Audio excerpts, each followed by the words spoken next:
going to change my tone a little bit, roll a little bottom off. A little woofy. Let's jump in here. Okay. Got the Discord link. Oh, I got to pin that. Oh, I can't pin it until I can get this out of the way. Ooh, party. All right. Let's see if we, oh, we got 1 like already. No people and 1 like. Hey, Bruce. Good to see ya. Are you home? Are you back in Florida? I got a little fun thing you guys can do. Well, I'll get enough of you online, and I can have you do it. Since Bruce is a Florida man.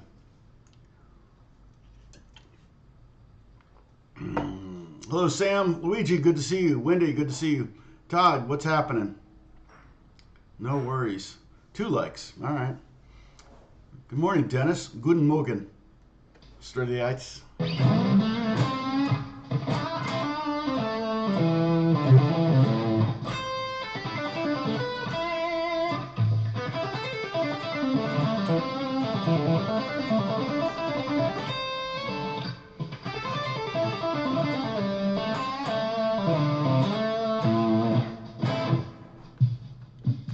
Let's see. I need to get a pad. Ba-dum-bum-bum. Do like a loop. Let's see what kind of. That's too. I think that's too big sounding. I want something that's a little bit more ethereal. Let's see what else I can get here. Ba, ba, ba, ba, ba. What's this one sound like? That's a little weird. Everybody wants to rule the world there. Yeah, that's too bonzo. Okay, that might work. Let me just try that.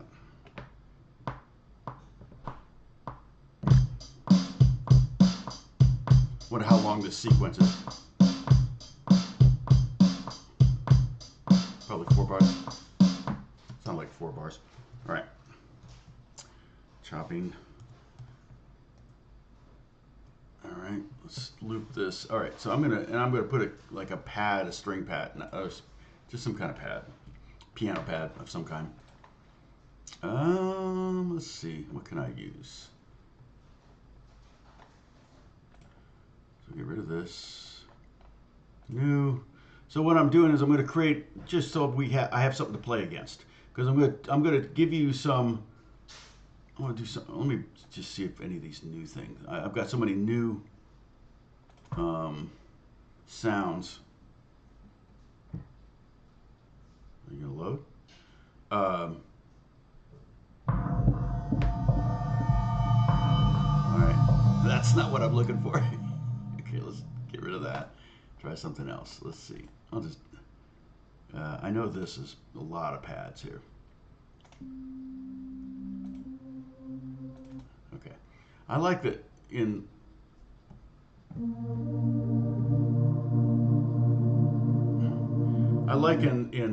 Contact 7 that you can preview sounds. Okay, so let's see. Just go with A minor 7 here.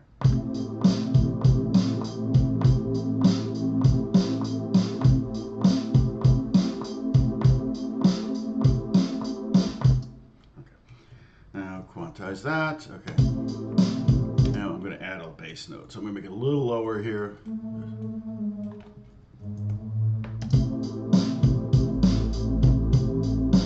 Hopefully we're not getting too distorted on the bottom here. I'll turn down the drums a little bit. All right, and on my guitar I'm going to add a little more reverb or delay. The thing about let's see what oh, the delay's not even in. Okay. The thing about delay and reverb when you're soloing, it just gives you a little more confidence. So, you can always add a little. I don't know if you can hear the delay. But the cool thing, we're going to primarily just work on, we're going to play just Pentatonic number 1, which in my book of teaching over the thousands of years I've taught, is this shape here. So it'd be finger-wise, it's 1 4 1 3 1 3 1 3 1 4 1 4. Assuming you can use your pinky. Some people play it with a third finger, but I usually use my pinky. Fret-wise, it would be in A minor. It would be 5 8 5 7 5 7 5 7 5 8 5 8. Okay, and we're gonna have some fun with that. And it's kind of cool what happens when you start moving the scale around, but also start moving the harmony around, which is the harmony is the chords you're playing over. Okay, let me do some more. Hey, the trusty, what looper do I use? Oh, that's Logic. I'm creating. So that's Logic, and then I've just created, the Contact has all these different things that you can get Contact for free, and Native Instruments probably has some free download stuff or samples or limited use things. I don't know. I always get the full Native Instruments Contact Complete because I use it for work, and the nice thing, it's a big expense the first time, and then the updates every couple of years, a couple $100, so it's not too bad. But keep in mind, people always, in my country that would be $1 million or something, and I'm like, well, for one thing, I don't live in your country, and secondly, I do this for a living, so it's totally normal for me to spend money on what I do. So it's just like your car mechanic. He's going to spend thousands and thousands of dollars on tools, no matter where in the world he is. So, let's see. Claudio, good to see you. Hi. I'm assuming a lot of these are Paul David friends, and we got a little button here. We can hit the party woo or the heart or whatever, that's fun. That's a new thing. And then I think I leave the chat up. The problem with coming in later after the thing's over, you think you can chat and you can't. So I've done that actually. I was watching a video the other day and I thought it was live and it wasn't. And I'm trying to chat and I'm like, well, why won't it let me chat? And I realized, oh, it's a replay. So, so I'm gonna let me see. Create a little. Do I have? I bet I have this scale somewhere. If I go to my desktop, go to, oh man, there's so many. Okay, those are, I need, wow, a lot of MP3s here. And then you're not giving me previews. Why are you not giving me previews? Wow.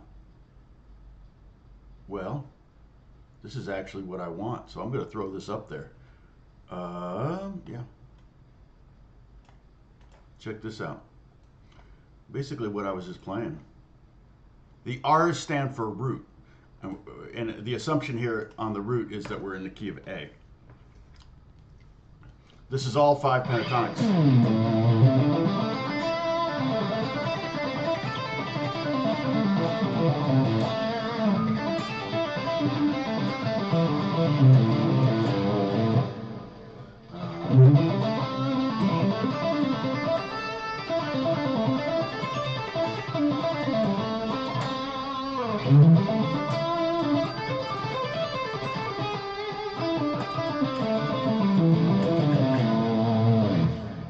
And another good thing, I'm playing this scales, I guess you could call it horizontally across the neck. I'm playing them across the neck, but you can also play them up and down each individual string. Not a bad thing to know. So like if you look at that bottom string, the R is at the 7th fret.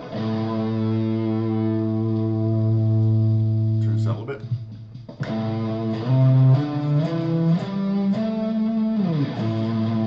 It's actually, since we're in A, you can do it on the A string. Open A, you got that 3rd fret there on the 5th string, and then 5th fret, and then 7th fret, and then the 10th fret, and then root.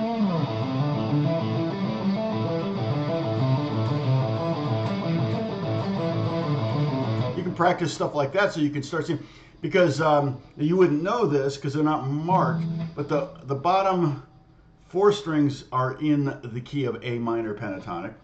So there's an E, there's an A, there's a D, and there's a G. There's no B in A minor pentatonic, but you could still play, B is in the key of A minor.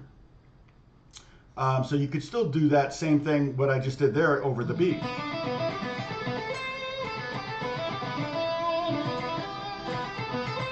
Kind of sounds kind of cool because you get that, the drone is the B, which is the 9th or the 2nd in the key of A minor, so it kind of creates this kind of haunting sound.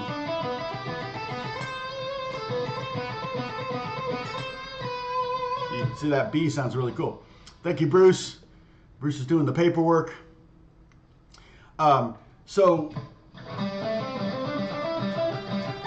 it's good to know your pentatonic, you know, good to know your fretboard. Ultimately, that's kind of the goal. The great thing about these scales is they're 100% movable. So you learn these 5 shapes, and I'm really only going to concentrate maybe on the first one, what I call pentatonic number 1, which is the one at the 5th fret there. The one that starts on the root there. You see that on the bottom string, R?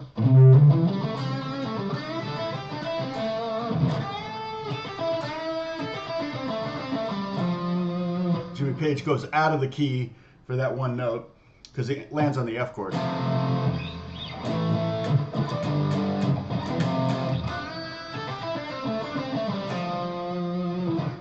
That way, he, instead of playing the E over the F, he plays the F over the F, which makes maybe a little bit more musical sense. I think you could do both. One would be a little bit more interesting, and one is a little bit more in the pocket. Hello from Vienna. I love Vienna. I was in Vienna for 24 hours, not long enough. We climbed to the top of the, what used to be the Black Church, but then they cleaned it. So we were there in 2005 with the kids, and we climbed all the way to the top. Great views from up there. Had some amazing coffee and pastries, and we stayed at the hotel across the street from the Schönbrunn Palace. I think that's how you say it. Anyway, Vienna's a gorgeous city. And as kids, we had snow in Vienna. It was the first time they'd ever seen snow, so they made snowmen and threw snowballs. You grow up in Los Angeles, you don't see a lot of snow except on the mountains in the distance. So, okay, so the great thing about this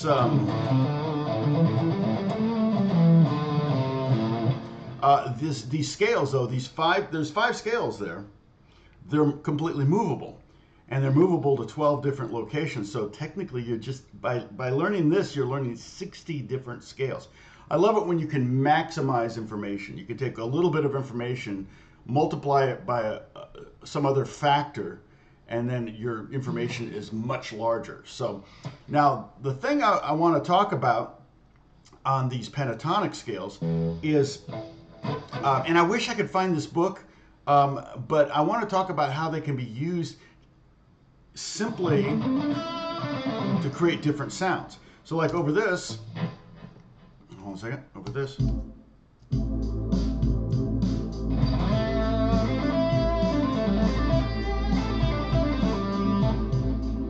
Over that A minor 7 chord.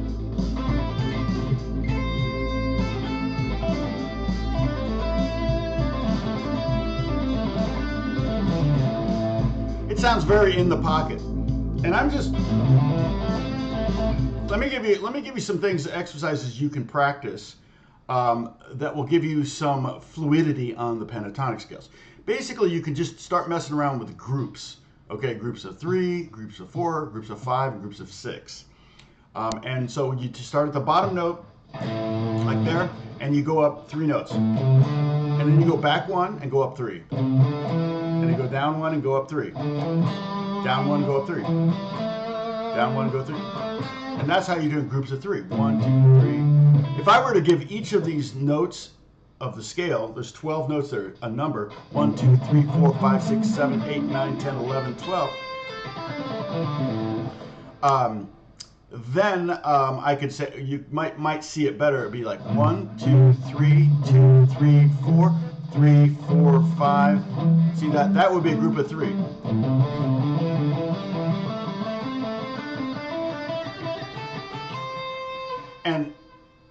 And that one's for the right hand. For the left hand, it's fairly easy once you get it down. And then descending, you could think of it as, if you want to count them backwards, 1, 2, 3, 4, 5, 6, 7, 8, 9, 10, 11, 12. It would be 1, 2, 3, 2, 3, 4, 3, 4. I mean, there's several different ways you can think of it. You can go, again, you can think down 3, up 1, you know, up and then down 3, up 1, down 3, up 1, you know.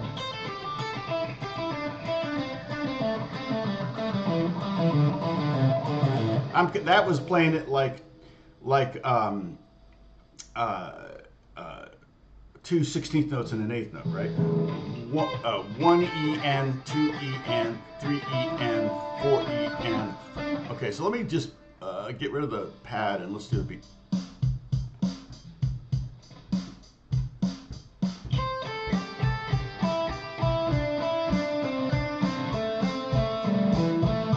Okay, so what that beat, I got it set at 100 beats per minute. So what I'm doing is I'm playing 8th notes. I don't know if you can hear that beat. 1, 2, 3, 4. So you can start out with just playing the pentatonic scale by itself, no pattern, as quarter notes. 1, 2, 3, 4, 5, 6, 3, 4, 1, 2, 3, 4. And then you can try doing it 8th notes, 1 and 2 and 3 and 4 and. Sorry. And you can try triplets. 1, 2, 3, 2, 2. Da, da, da, da, da, da, da, da. I don't know if you can hear that drum beat. 1, 2, 3, 2, 2, 3. Da, da, da, da. And that's one of the ways you speed up. So you could take a pattern. It can be just a click. I could probably.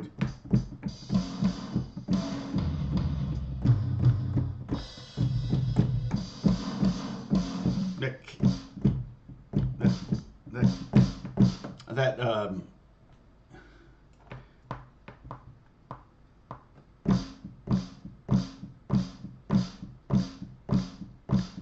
right.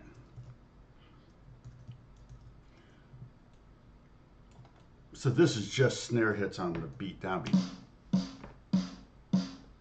Not what I would usually use. I would usually use like a click or something. But you get the sense of it. And there's our quarter note.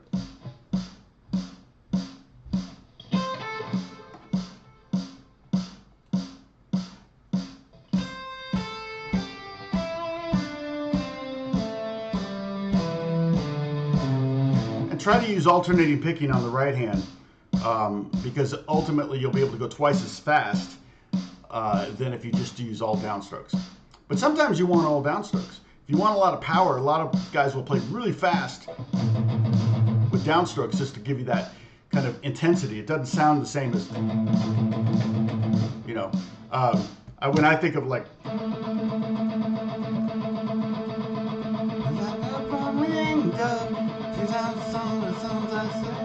Waddy Wachtel did that. He talks about like touring with Stevie Nicks and how he has to play that. Sometimes he'll play that as the first song and they'll like do it as this big thing. He'll have to play it for like 15 minutes. He says his arm feels like it's going to fall off. Because the crowd goes crazy as soon as they hear that, you know, they know what song's coming up. So, but it has a totally different vibe if it's all downstrokes. It's fascinating that you can actually, even someone who doesn't play guitar can hear the difference between an upstroke and a downstroke, or all downstrokes in an alternating pattern. It's kind of cool. But ultimately, you want to be kind of alternating if you can. So there's our quarter note. Now the next thing you can do is you can practice doing 8th notes. 1 and 2 and 3 and 4. And so 8th notes would be twice as fast. Always clapping is good.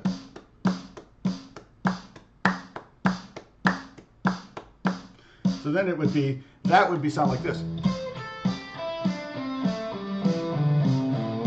And what's happening is every time there's a snare hit, I'm on the higher of the 2 notes on the string.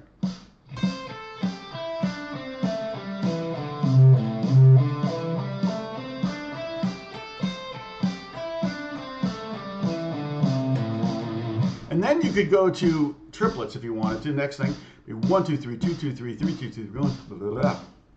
It's hard to say.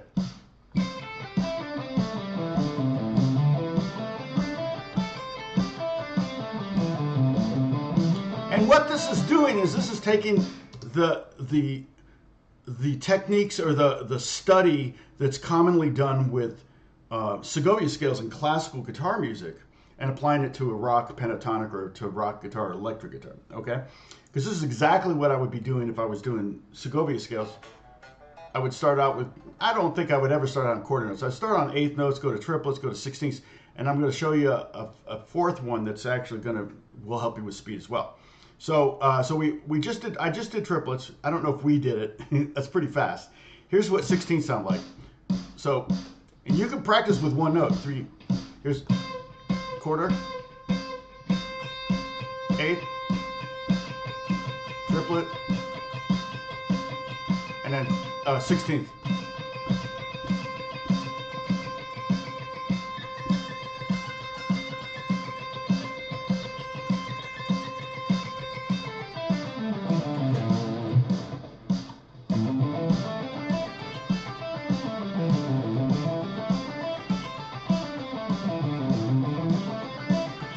Yeah, Sam, that's a great.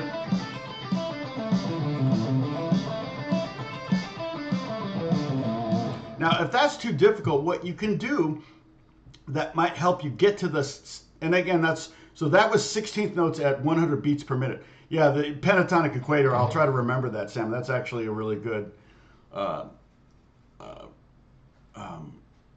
really good way to think about it. So you can play a dotted eighth to a 16th. Okay, now that sounds complex, but it's really not. It's just bump, ba-bump, ba-bump. It's almost like a heartbeat. Okay, here's what that sounds like. With one note.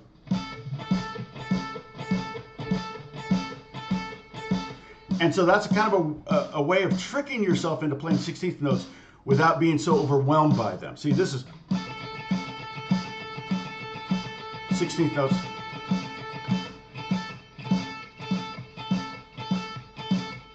Got to stay on pattern, but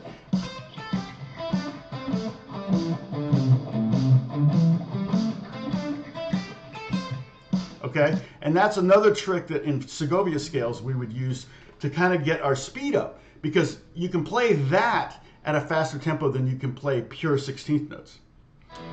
Now, then you take that your pattern, or you take your tempo, your click track, in this case the snare, pounding the poor drummer. Ow, ow. It's like a sound check. It sounds like a sound check. And then you can do your patterns, like group is 3.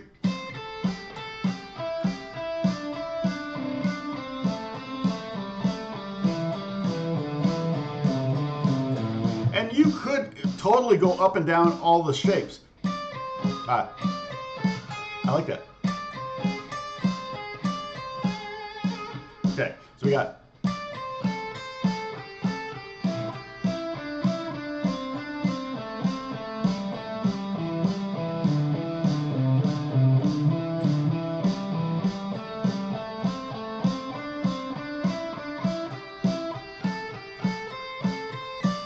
okay, and that was 1 and 2 and 3. I was doing eighth notes. If I did that with triplets,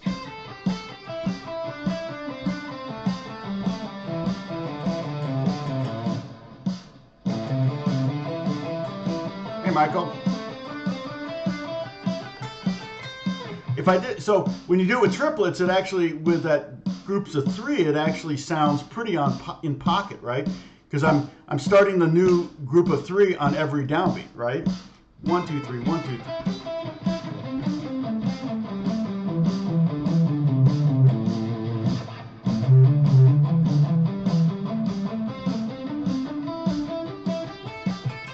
And you'll probably find that you can maybe do descending faster than you can do ascending, or maybe you'll be one of those rare people that can do the ascending faster than they can do descending. I can do descending.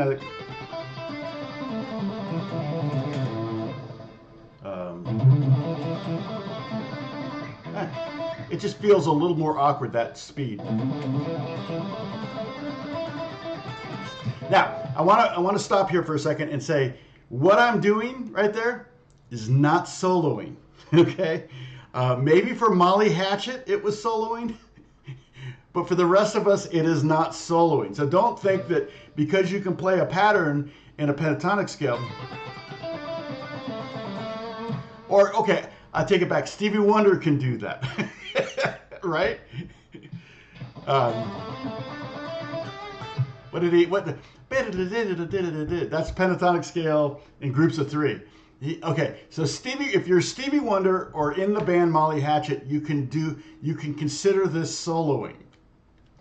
But the rest of us have to consider it an exercise, and we have to come up with better concepts and better melodies if we're going to be soloing using pentatonic scales. Does that make sense? Okay, so I don't want you to think you're learning how to solo here. We're just learning how to develop some dexterity. Bob gets it. Just join Discord. Hey, they're not good. Yeah, in fact, I'll put this diagram right now. It's already up on Discord, but I'll put it up there again. So it'll be under, I'm going to Discord right now. Gotta open it, tab, Discord. It's so funny, I've never logged into discover.com, but it always takes me to Discover first. Okay, I'm going to our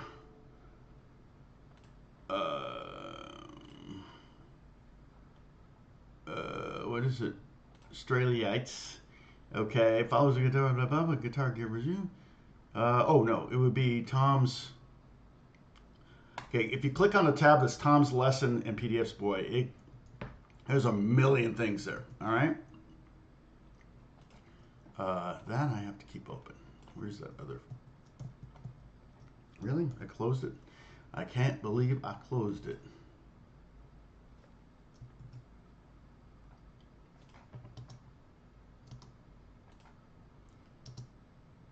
All right. Here it is. Okay. So I'm dragging this in here and hitting return. And so now it's there. So if you go, if you want to, you can print this up so you have a hard copy there right next to you, or you can create your own doc and drag it in there. Totally fine with that. Sorry, I got to get all my windows reorganized. Okay. So, like I said, there's some, groupings of three is the first one I would kind of work on, and then you could do groupings of four. Groupings of four is harder because what happens is you're doing what's very difficult for guitar players, and that's to play the fourth interval. Okay, the guitar is tuned basically in fourths. There's obviously a third between the G string and the B string, but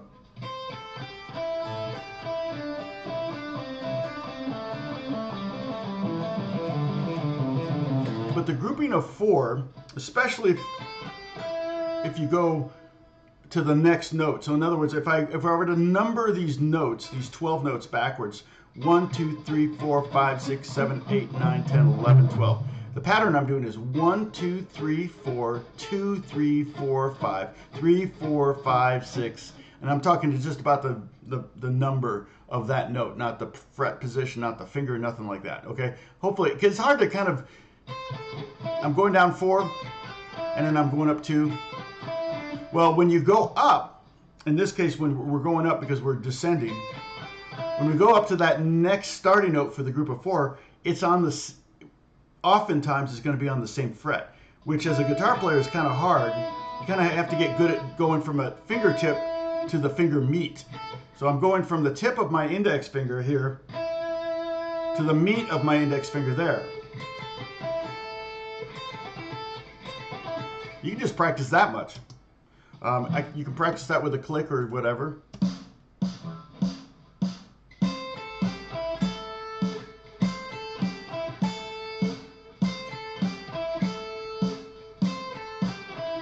Okay, so I'm having to do this kind of, it's called rolling your finger essentially.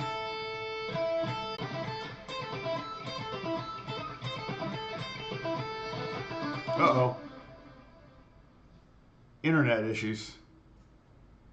Buffering.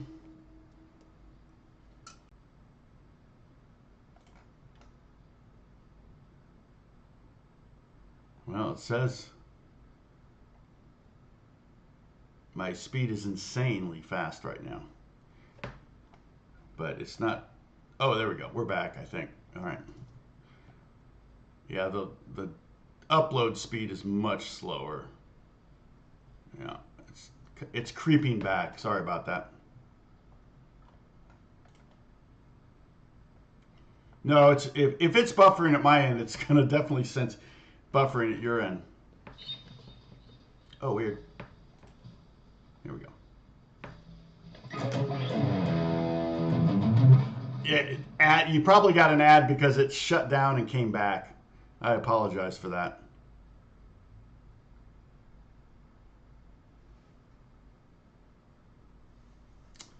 Well, right. No, I think the ad, I didn't place an ad. Oh my gosh.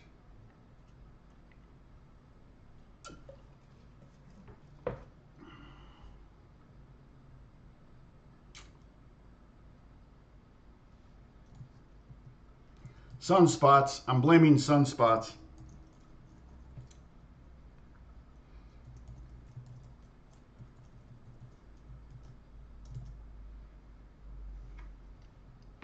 Let's see. Do I have any texts? No. Yeah, so I have a little indicator working.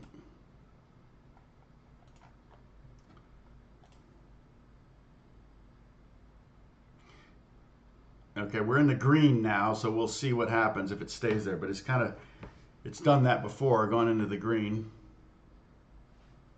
So if it gets under 1,000 kilobytes per second, it goes red. Right now it's at 2,600 kilobytes. So I think we may be good now. Oh, I keep clicking on the wrong. There we go. No, I'm Spectrum, so it's on my end. Oh, here it's dipping down again.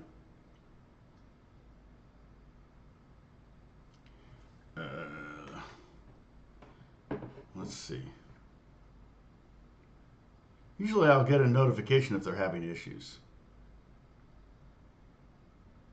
It's better in the green, right? But I don't feel like I can teach if it's doing this. Oh my God, it's all over the map. Red, green, yellow, green, red, green, yellow, green.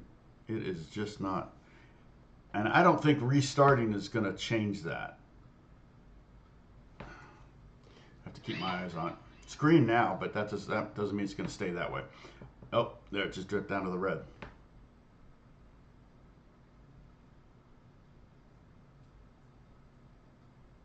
Yeah. Charlie, what did you do? Hey, Basil. Yeah, Wi-Fi has COVID. Total recall. Exactly.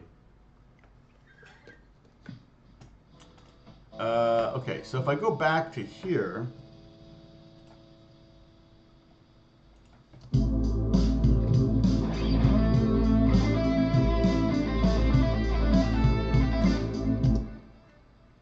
Yeah, I'm sorry, guys. No, it's not. It's not on your end. It's my end. I know it's my end. So don't think your Wi-Fi is messed up.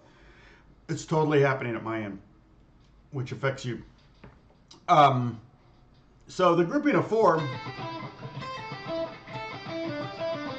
is definitely more difficult than the grouping of 3 because you have that crossover, left-hand crossover thing where you're going sometimes playing two notes in the sequence on the same fret, which is very difficult on guitar. So, you know, if I have to play a lot of 4ths, if somebody writes something like this for me to play, that's kind of not, and then I have to be like, that's very, very difficult on guitar, especially if I want to alternate pick. But what I might do in that situation is instead of playing this D here, I might play it here, and instead of playing this C here, I might play it here, so I get to put...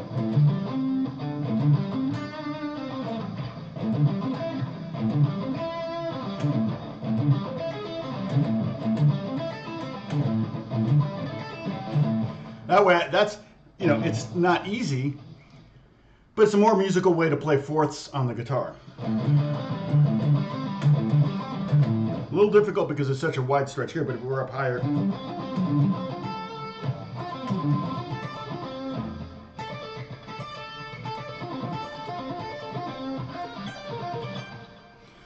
Anyway, so I think we're good for now. Let's just I'm just going to continue on that assumption. So a grouping of 4, let me go back to our click here.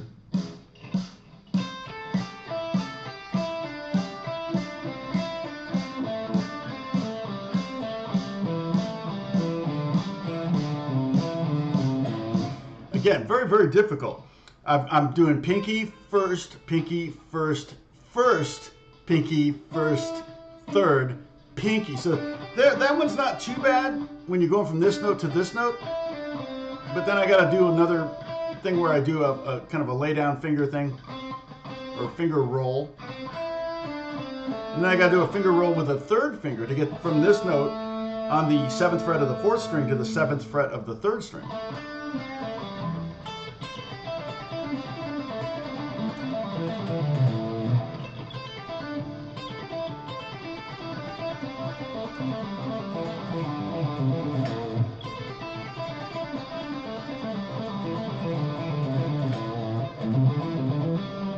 It's even harder ascending because now you've got to remember to put your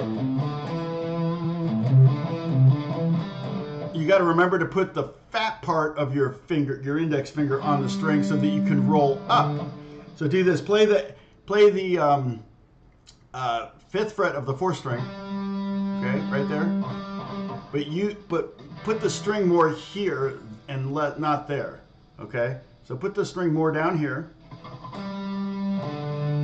And then roll the finger backwards like this. See what I'm doing? It's crazy. So the groupings of 4 is pretty hard. But you should totally, practice it, try to get it down, because that skill, that ability to play fourths on the guitar is definitely going to come in handy. Especially if melodically, yeah, you probably got an ad because it reset. I actually got a notification from, it's gone now, and we had like 29 people, now we're down to 12. I lost everybody. They went, we're done, we're out. Got down to 3 people. So it kind of reset. So it says excellent connection now. Stupid. It hasn't happened in a while though. So it's not a bad skill to have to be able to play those fourths. But a lick that is difficult to play is probably going to be a lick you're going to put on the bottom of your to play list, right?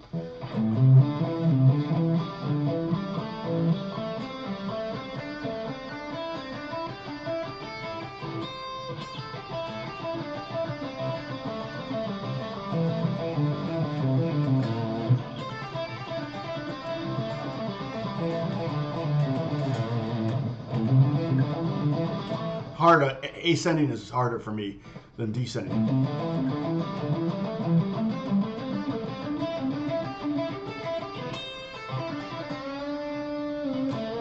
Okay, so I said groups of 3, groups of 4, and groups of 5, which is the cool thing about groups of 5. Like if you're playing, if you're playing triplets or playing 16th note 5, 16th notes are like generally in groups of 4, right? 1 E and a 2 E and a 3 E and a 4. Well, what it sounds like when you play groups of 5, it sounds more like a kind of a random thing. It doesn't sound like you're playing a pattern as much. And Eric Johnson uses groups of 5. What is it? Good.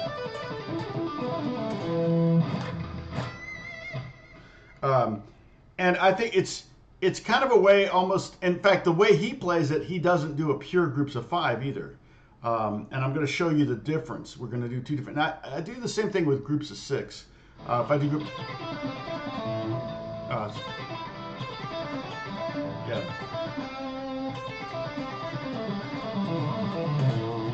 I don't do a pure group of 6 where I go 1, 2, 3, 4, 5, 6, 2, 3, 4, 5, 6, 7, 3, 4, 5, 6, 7. I skip so that I'm not having to do this big jump here on with the same finger. I do like that one. So I basically do groups of 6 starting here, here, here, and here. And if you look at that, that's the top part of that scale. 8, 8, 7, 7.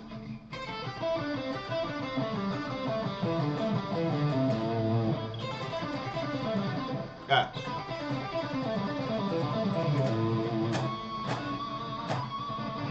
So, in fact, Eric Johnson, I think what he does is groups of 5 and finishes with a group of 6 oftentimes. Because you want to land on a beat. So if I add 5, 5, 5, 6, what's that? That's 21. That's not really a good number. But if you start on a downbeat, that means you're going to end on a downbeat. So, yeah, 5 notes. So, like I said, groups of 4 are difficult because you get that 4th. Now, a pure group of 5 would be this. All right, so check this out. I'm going to play this. I'm still using this pentatonic, the equator pentatonic, right, Sam? According to John Mayer. And so it's going to be, I'm going to go pinky first, 3rd. And then if I'm doing a pure grouping of 5, I'm going to go to the next note in the scale. So we started on this note. The next note in the scale is here. So basically, I'm taking the scale backwards. I'm playing this. Okay? But on every one of those notes, I'm doing a descending group of 5. And then I'm going to this one. This is true for all of them. The groups of 3, groups of 4, groups of 5. You want to think of it like there's 3 or 4 different ways I could explain how to do this or think about it. And one might resonate with you, and the other 3 or 4 you might be like, what the heck is he talking about? But if you want to think of it as like da da da da da da da da da da da da da da da, you know, 1 2 3 4 5, 1 2 3 4 5. And then I go to this note and go down 5. And I go to this note and go down 5. And I go down this note and go down 5. But when you do that, it takes quite a while to get all the way down to here.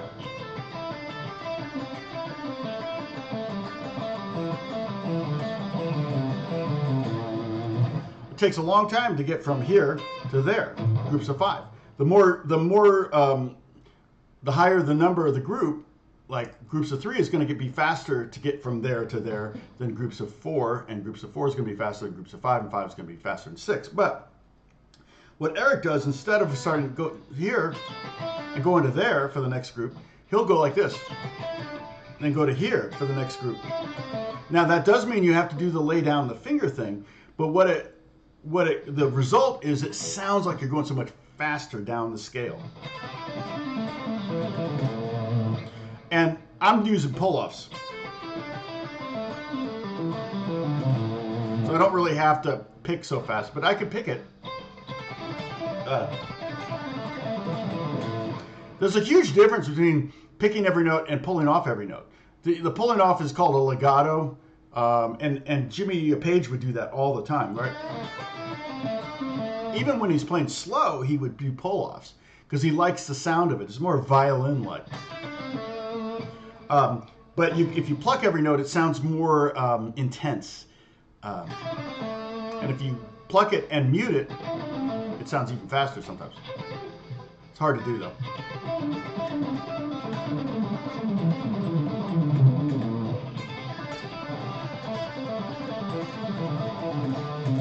And one of the keys, and you think I'm joking here, but I am not, to playing fast is to get a bored look on your face.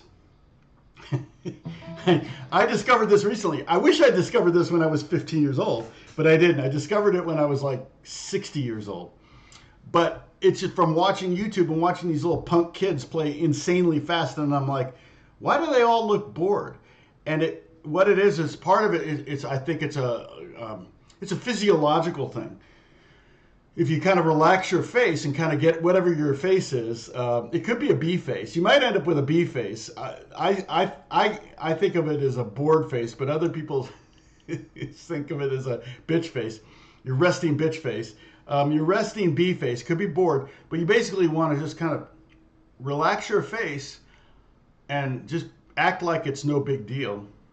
And that, in my opinion, will actually add some speed to your playing.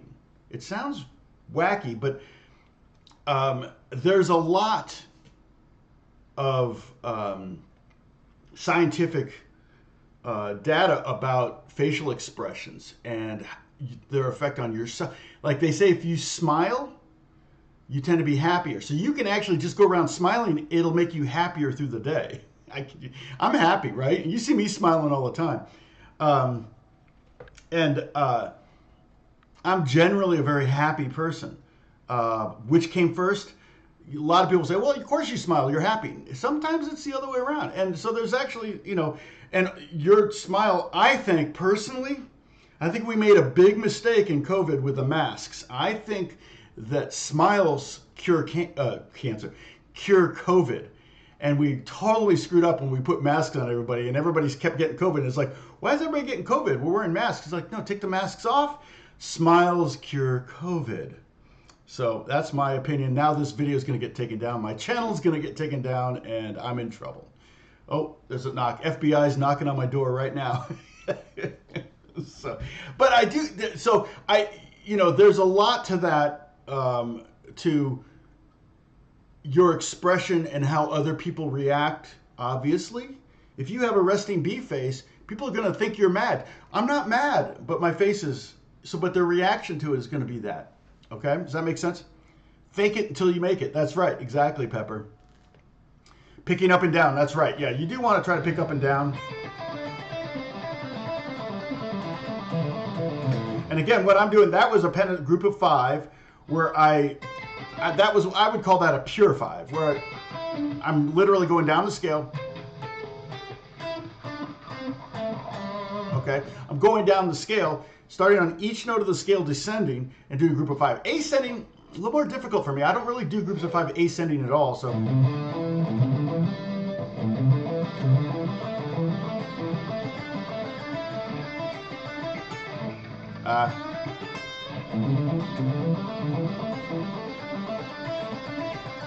It's cool. Actually sounds really cool. The other thing is you kind of want to get these down on all the scales.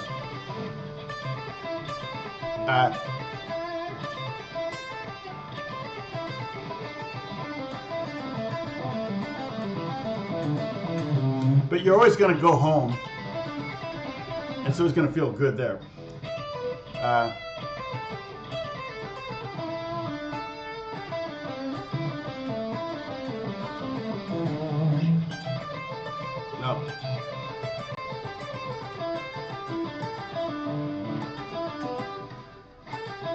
Nope. What?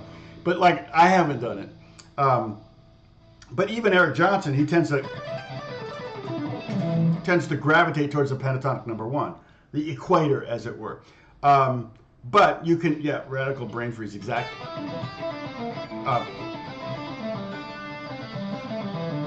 But if you want to practice them, especially at slower tempos, with all the shapes, that's not a bad idea. Groupings of 3, groupings of 4, groups of 5 and 6, all on all 5 shapes, ascending and descending, if you can to a click, so you can kind of chart your progress. Because if I'm doing 100 beats per minute,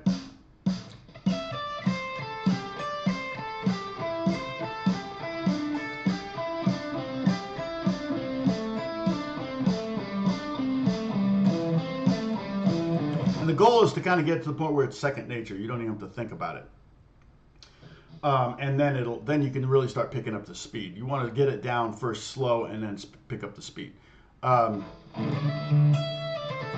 that's pentatonic.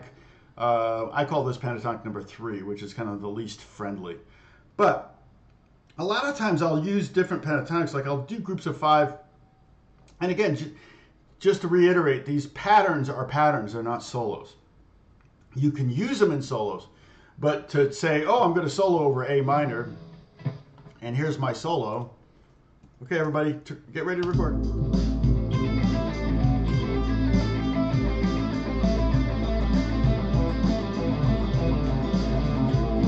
That's going to sound like a pattern, not a solo. But you might do snippets of it.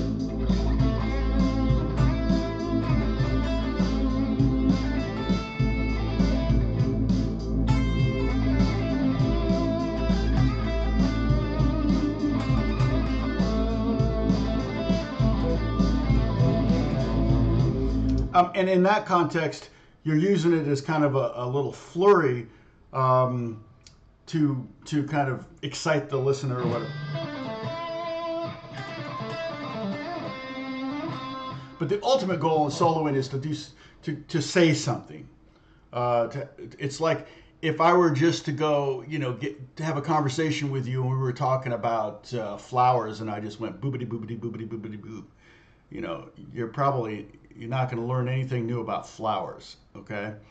And I think what you're doing when you solo, especially I think blues is a perfect example. Blues is kind of you're revealing yourself to the listeners, to the audience. You're saying something about yourself, not about flowers. You're not even saying anything about the lyrics of the song. Monday is hard, Tuesday's also hard, Wednesday, Stormy Monday. They call it Stormy Monday. On Tuesday's also bad. When you're soloing over that, you're not really saying anything about the days of the week. What you're saying is you're saying something about yourself and where you're at that moment, okay? And it doesn't necessarily have to be sad, but that's generally what happens with the blues. Yeah, targeting notes on the pentatonic scale, yeah. And so that's where, now, here's where it gets cool. So check this out. This was A minor chord, all right? So the notes in an A minor, let me add a little text here. Boop. All right, okay. The notes in A minor, A, C, D, E, G, right? The notes in an A minor 7 chord are A, C, E, G. Well, look at that. There's only one note difference between these. Okay, so I'm going to move this over here. Sorry, I should go with black or something. I don't know. I'll put it down here. Okay, it's going to get a lot smaller though. All right, so these are the notes in this. The bottom are the notes in these chords. A, C, E, G.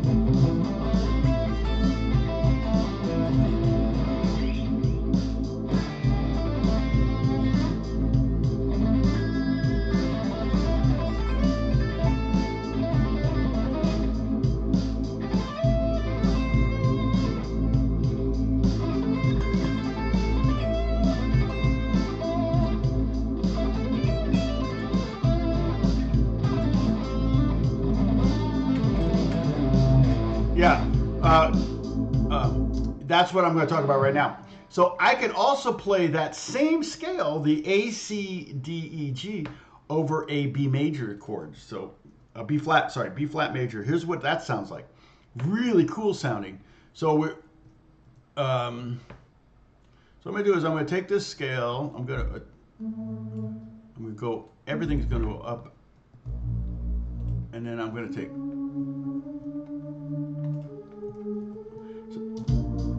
so now this is, I don't know if you can hear this, but now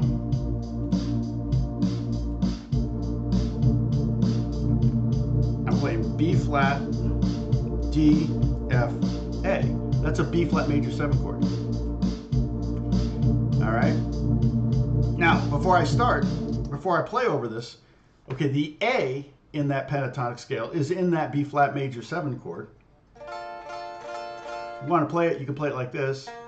8, 7, 6, 5. Okay. So that A is in there. There's no G in that scale. There's no E, but that E, if I bar the top 2 strings and take off my second finger, now I'm making a B flat major 7 with a sharp 11.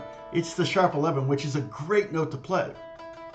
And then I've got a D, which is in the scale. I've got a C. Okay, I'm looking at the A minor pentatonic. I got a C, which is not in the key, but that's the 9th. So I've got 2 golden tones over that B flat major 7 chord. In fact, I could even do it where, let me do this. Let me go from B flat major 7 to A minor. Yeah. All right. So B flat major 7 for 2 beats. A minor. Okay?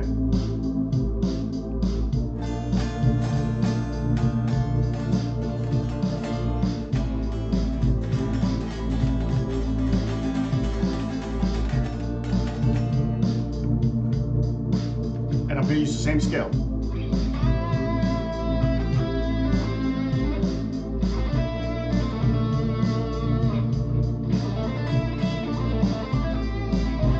So here's my point. All of your pentatonic licks that you spend all your time working on, all the dexterity you've worked on developing the groups of 3, 4, 5, and 6, messing around in pentatonics, doing all these licks in pentatonic through all your years, those exact licks will have a completely different flavor depending on the chord that you're playing over, the underpinning, the foundation, whatever. So in this case, like I said, major 7, that's sharp 11. Woo!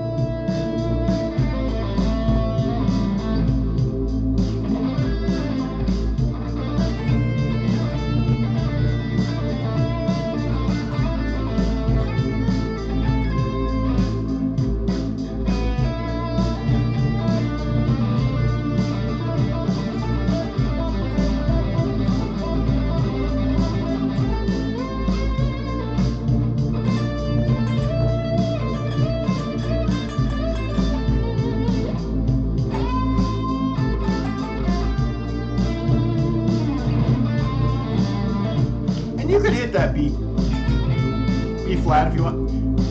So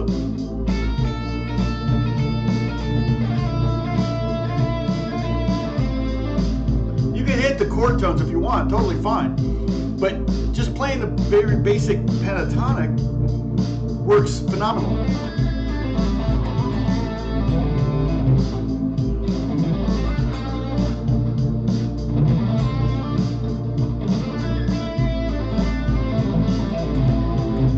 Now, I wish I could find this book. I've tried to find it. I don't. Maybe I'm misremembering it because usually, if there's a book that you remember, you can find it on eBay or somewhere. But I thought there was a Herbie Hancock book where he took the pentatonic scale, the basic pentatonic scale, like this A minor pentatonic, and he ranked it. He moved it to 12 different positions over a dominant chord, and gave it a different value over each one of those chords. So, for example, if I play, it's a little weird, but if I play A flat 7, okay, I can play this same A minor pentatonic. Okay, well, let me do this again. So, over the B flat chord, over that B flat major 7 chord, and hopefully I'm not going over your head. I'm trying to speak in simple terms. The value of the notes of that A minor pentatonic scale, okay? Let's check this out. So over the B flat chord, so we're kind of in the key of B flat Lydian, which is relative to F major. Don't worry about it. No quiz on that. Everybody take a celebratory sip. There won't be a quiz on this. Sorry, that's a messy. I got things hanging out of it. Why is it sticky? That's weird. So I got B flat major 7, all right? The value of the notes starting on the A, so I'm doing the A minor pentatonic, is the 7th, the 9th or the 2nd, the 3rd, the sharp 4 or sharp 11, and the 13th or the 6th. Okay? So over this chord, and I could just stay over this chord, so I'll just vamp this one chord.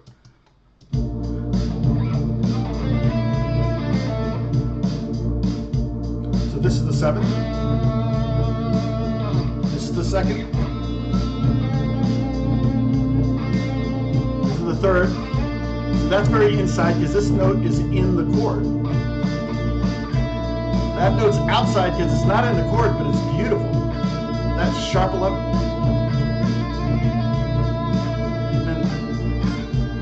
And that's also a beautiful note. It's the 13th or the 6th. So it's not in the chord as it's played there. And then, so all I'm doing is,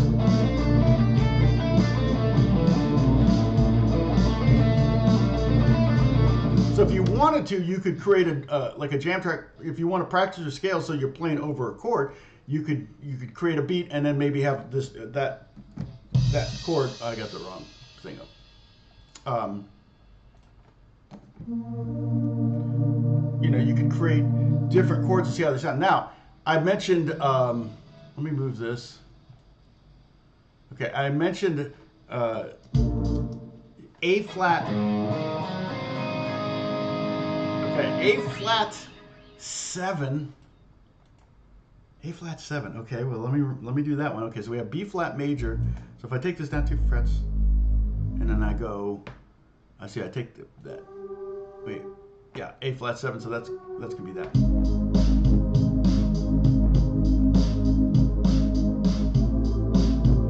All right.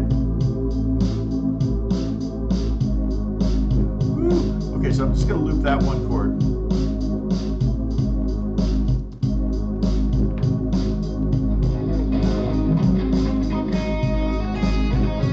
Shouldn't make any sense that the A. Now, here's my caveat here. If you're playing a 7th chord, usually that means you're going to a 1 chord. Okay. All right. So I'm going to do that now. I'm going to take this A major 7 and A minor 7, and I'm going to go to D flat major 7. Let's see if I can do that. Okay.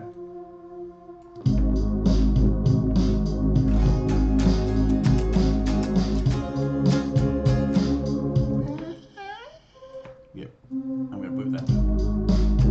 A flat 7. Flat major 7. Okay, so if you play the A minor pentatonic over that A flat 7, here's the notes in that. It won't work over the D major 7, or D flat major 7, sorry. Let me do this. That's the notes in that A flat scale, or A flat chord. A flat, C, E flat, and G flat. Okay. And you're like, what the heck? How is that A, C, D, E, G, those notes, going to work over A flat, C, E flat, G? The only common tone is the C. All right. So when we play, so what we have there with that A flat, C, E, and G flat, we have an A flat. Okay, that's the root. All right. The C is the 3rd, the E flat is the 5th, again, no quiz on this, and the G flat is the dominant 7th, or the flat 7, if you want to think of it that way. Okay. The only note in the pentatonic scale that's a little iffy is that G natural. But those other 3 notes, the A represents a sharp root. Well, that's not what we call it. We call it a flat 9. All right. So we have an A natural. That represents a flat 9. Well, that's a great note to play over a dominant 7th chord, especially if it's going to lead to the 1 chord.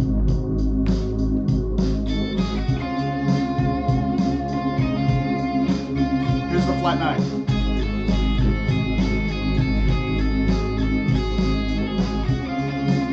Okay, so that's the note that A is. That A represents the flat 9. The C is the 3rd, so that's good. The D, well, that's a half step below the E flat. So if the E flat's a 5, then the D is a flat 5. And then the E natural would be a sharp 5. Well, a sharp 5 and flat 5 thing is also a very nice thing to do over a dominant 7th chord. So here's a... Okay, check this out.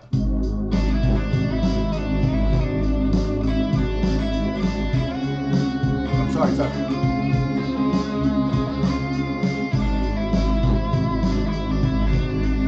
It sounds really out there, but I don't have a clean sound. But if you... So here's an A7 flat 5, or A flat 7 flat 5. Here's A flat 7 sharp 5. And then here's D flat major 7. See how that leads? All right. So if I were to make this chord instead of a pure, I could make it, there's the 5th. I could take the... I could have the flat 5 in there as well.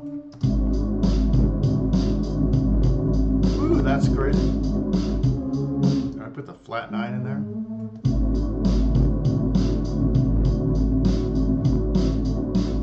Okay, now check this out.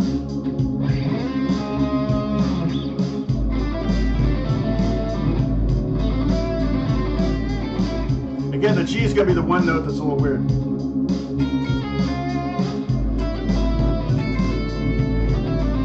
Hard to hear that, but it's a trick that jazz players will use a lot of times to create a lot of tension over the dominant chord. So oftentimes you would not just use the A minor pentatonic, you would probably use an harmonic minor scale. And that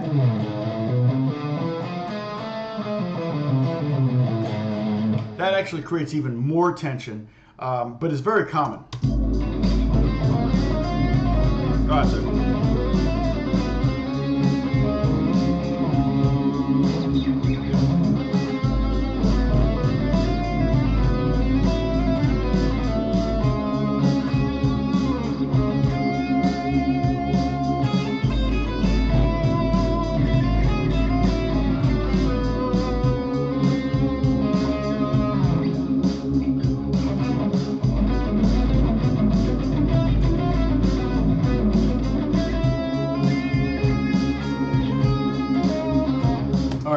That's pretty out there. That's an example, though, how you can take the pentatonic scale you already know, and it has a completely different vibe over as the chords change.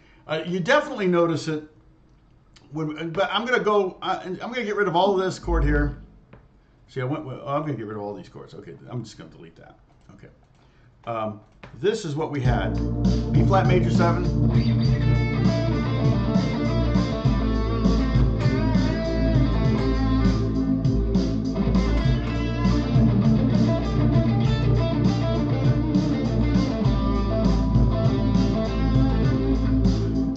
Okay, the other chord that we can use that sounds pretty good over the is D minor. So when you play D minor, okay, I'm going to add it to our. I may get rid of the safe. Well, I'll keep it in there just for because I talked about it. So here we have this, and I'm going to add another scale. D minor 7 would be D, F, A, and C. So you can see that we have the D, A, and C are all part of that. The F, there's no F in the pentatonic. Sorry, I'm going to move this. I got to make it a little smaller. Okay. There's no F in that top scale. But that E really rubs nice over that F. So that's kind of why it works. I'll use an E minor pentatonic over A minor a lot of times. Okay, so if the chord is like this, I find that creates kind of a haunting sound. So I'm going to change this chord progression here from, instead of being B flat major 7 to A minor 7, I'm going to go D minor 7. In fact, I'm just going to do this. It's just easier to copy paste.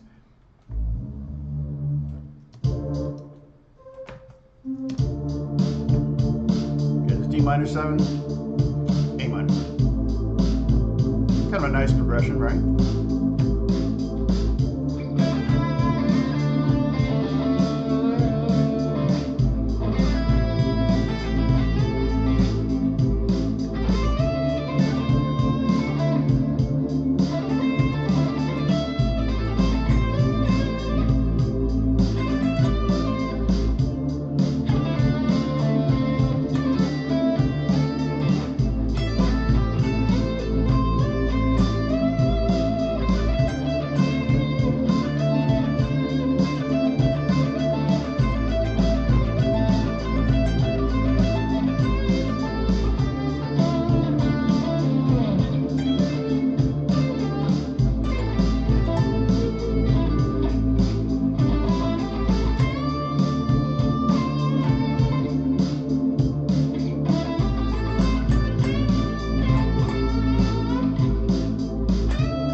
That F in there to show that you know you're playing over the F or the D minor, like here.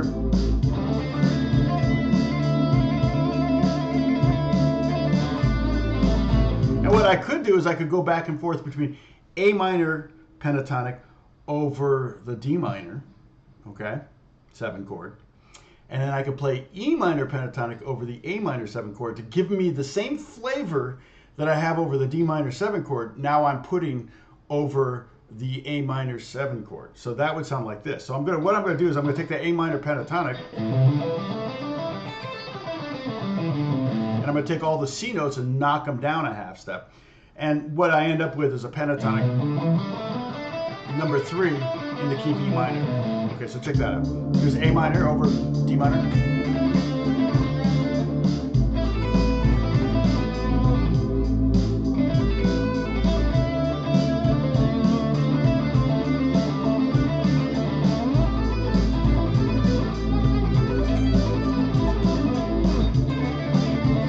I can just shift this, just use pentatonic number 1.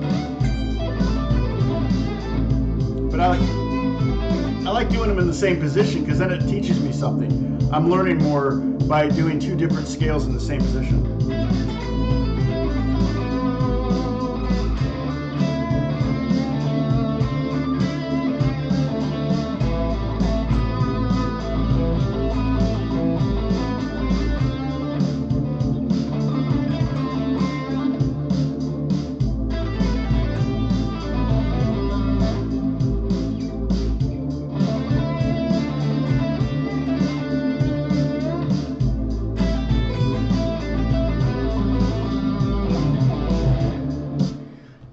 Yeah, the speed thing is just wood shedding. Sometimes it's pulled offs. I do both pull offs, and I have actually really bad technique. I rest my hand on the bridge, which is kind of a no-no. Most really fast players will play with their hand floating, which I'm like, I don't know how you do that. I see guys, players that do this where they hold the pick like this, and then they're just like, they're so accurate. I'm like, how do you be that accurate? There's a Instagram follow that they don't really post very often. Probably why I follow them. If you post too often, I'm going to stop following you. But it's Crack the Code, I think is what it's called for guitar players. It may just be Crack the Code. If you look it up, Crack the Code, or enter Crack the Code guitar. They do that thing where they have the 2 cameras, and then they record it like really high rates, and then they slow it down so you can kind of see.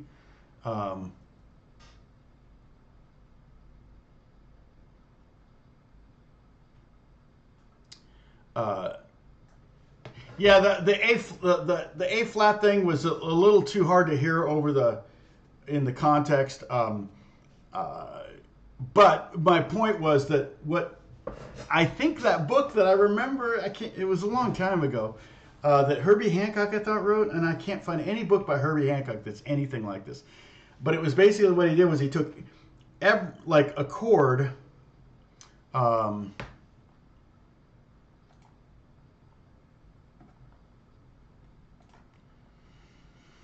on, here we go. Piano, where are you? I need a piano. Okay.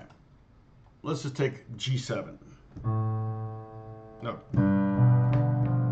All right, that's kind of buddy.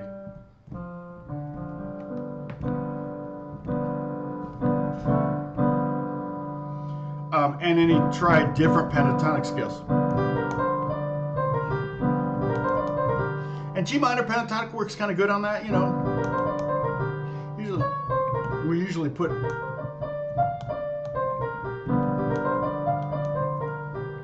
But then he went, okay, what does F minor pentatonic sound like? Oops.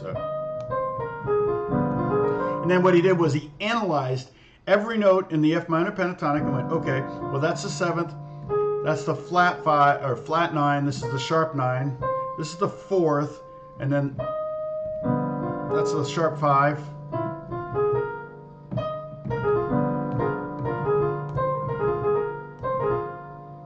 And again, the whole premise is that you often learn pentatonic scales and you get them down. And so, like, how can you maximize the use of your pentatonic scales? Okay, well then E minor pentatonic, there's G7 chord.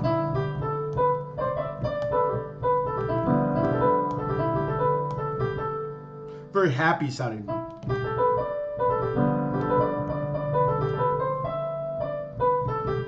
Or I could do E flat minor pentatonic.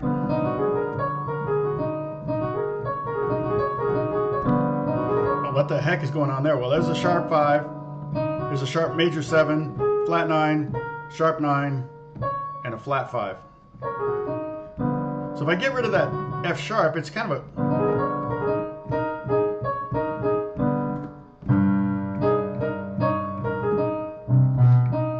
over the G. It creates a really cool sound. So that's... So what this book did was it ordered all of these. It put them in order. Closest or most in the pocket and furthest from the pocket. Most useful to least useful, but that doesn't necessarily mean the most useful one you might be, or the most in the pocket one you might never use, because you may be a little bit more cutting edge than that. And if you were to play it, you know, everything 2 in the pocket, it's going to sound cheesy. So you start to move away from that. And yet every one of those scales was just a basic minor pentatonic, and you could try it. And like I said, you could do, I could do G7.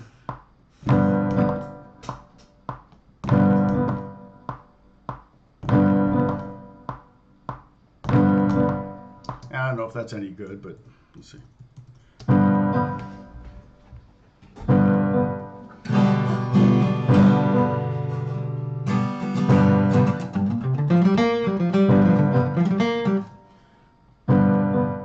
Let's see if I can get some. This is totally wrong drums for that. Let me put a different drum in here. Let's see. Oh, we could do drummer. Let's just do drummer. Let's see what happens here. Let's put R&B drummer and see what happens. What do we get?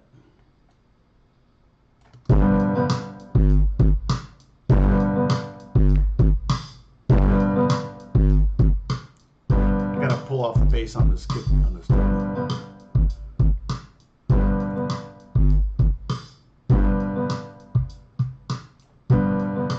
All right. So that's just a G7 chord.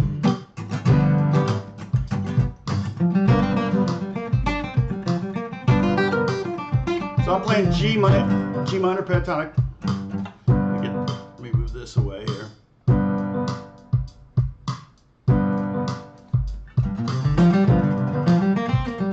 And you don't need to analyze what notes you're playing over, but then you can...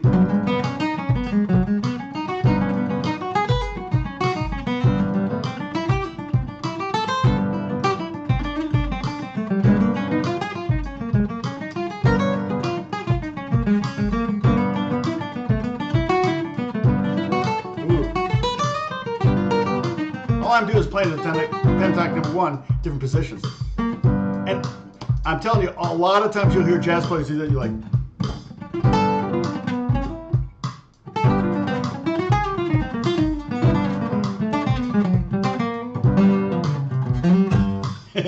I'm just doing pentatonic shape.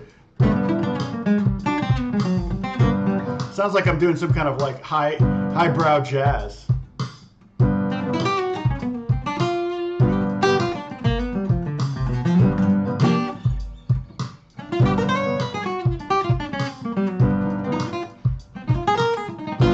I'll stick with the pentatonic number 1 shape. The F minor sounds kind of cool.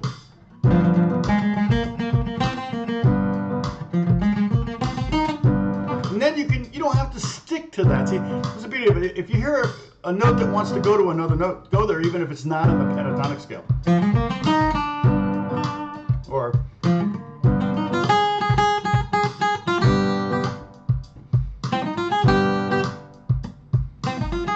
I'm just playing top 2 strings of the pentatonic number 1 in F.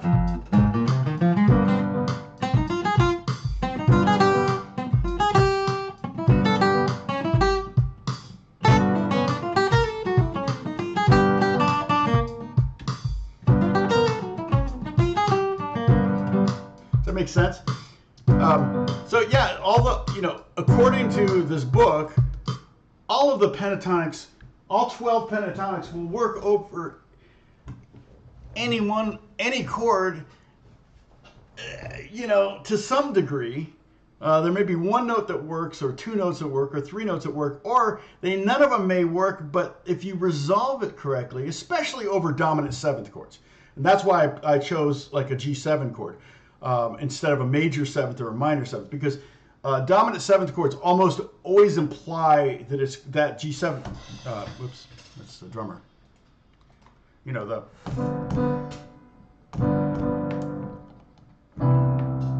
it's going to go to the one chord.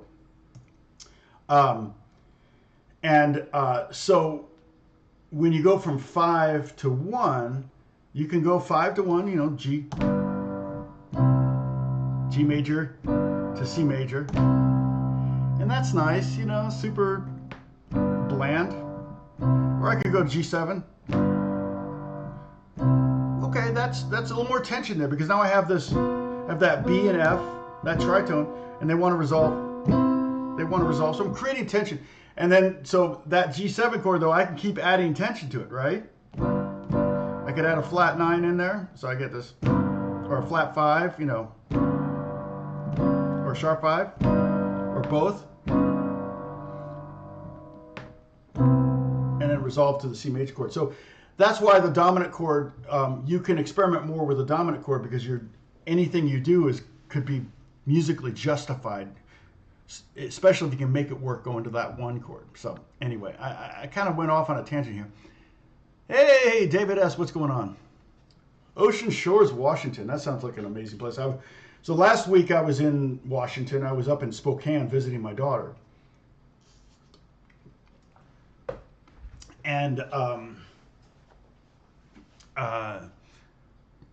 we had a great time visiting her and her husband.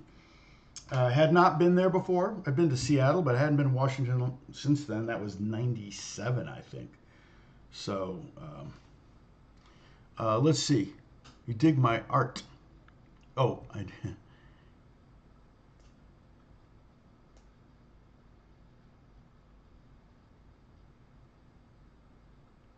Oh, nice. Where'd you go to school, Knees? Did you post your art in the... So we're just talking now. So how did we do on the... Oh, okay, we got back up to where we were. We got up into 34. That's awesome. Okay, we got a few people here. That's awesome. I sorry about the buffering thing. That was on my end. That was not yours. Do not blame yourself. If I see it going red down here, I'll tell you, because I don't want you to think you need to reboot your computer or restart your router or anything like that. It's if Charter is having problems on my end, it's not your fault. So let's see. Got to get back to work. Okay, Catherine's gone. Catherine, I forgot to mess with her. Usually I do. Don't forget to hit a heart or something like that too. Woo. Happy face. Ooh, happy. I don't know if you have that on yours, but anyway, that's like, seems like a new thing. Whoops. Okay, so art. Oh, nice. Okay, my sister teaches at RISD.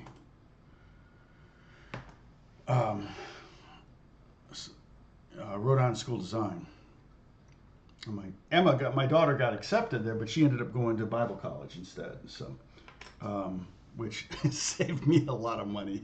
Man, RISD's not cheap. Holy cow. RISD stands for Rhode Island School of Design. My sister's taught there for at least 35 years.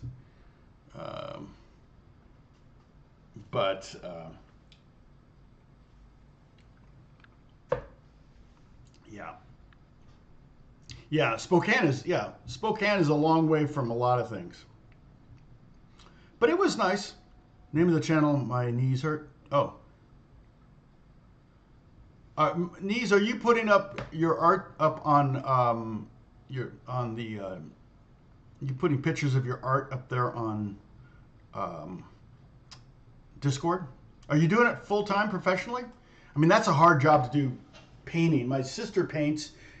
She has galleries, she's occasionally shows, does exhibitions, things like that.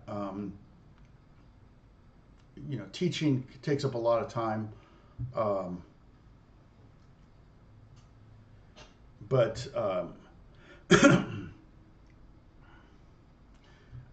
my gosh, Pepper, are you ever going to stop going to school? You got orientation for masters. Ah, and social work, that's a tough job.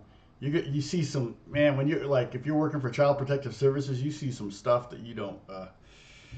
I pray that your heart is protected, and give you great wisdom, because sometimes people call Child Protective Services out of maliciousness, which is crazy.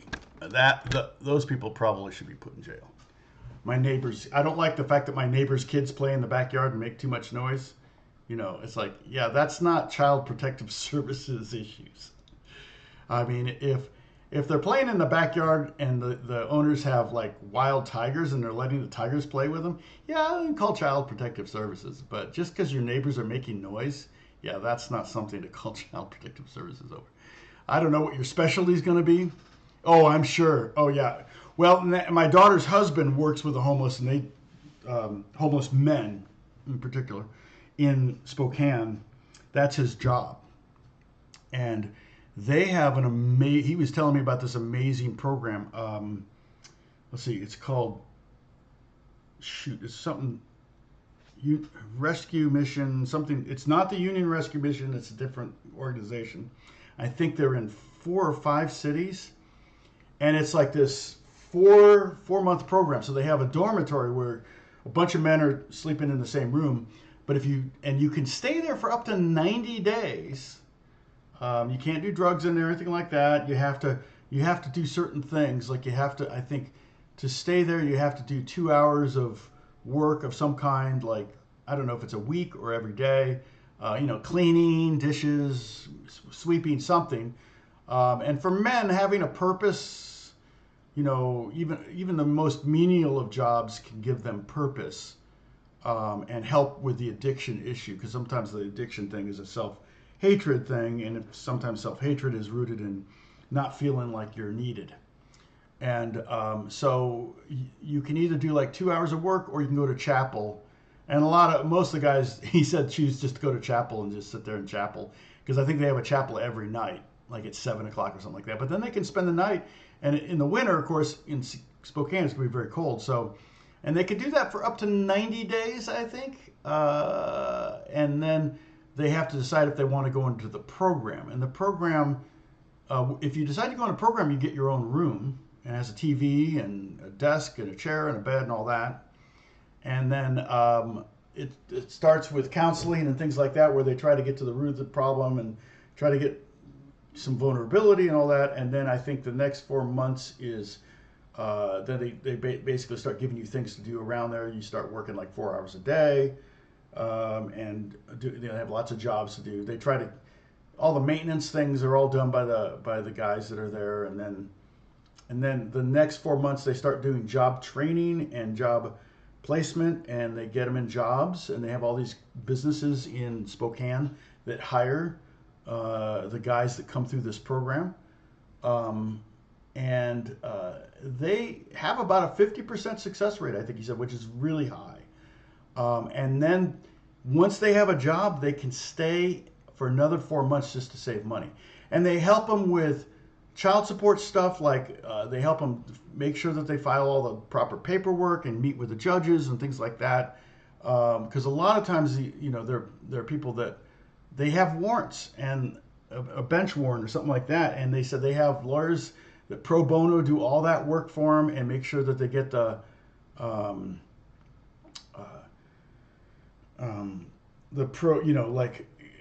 because oftentimes somebody gets a bench warrant and they think, oh, I got to drop out of society so they can't catch me. I don't want to go to jail or whatever. And it's maybe something simple that can take care of it. And so these attorneys will help them deal with it so they can stay out of jail, stay in the program. A lot of times maybe they get to stay out of jail because they're in the program, or the program is an option to jail. Of course, it obviously depends on what they've done. But so it was fascinating to hear Martin, my son-in-law, talk about this. And I think he really likes it. But it's interesting because I think the number one drug is meth that they deal with. And he went from being a youth high school pastor in North Carolina to dealing with meth heads in Spokane, Washington. So that's quite a change of career path. But he he ultimately will probably become a pastor at a church, and so this is I said, I bet you're getting a lot of good stories out of this. And he goes, yeah, I'm getting a lot of good stories. So, okay, you don't do art anymore. Oh.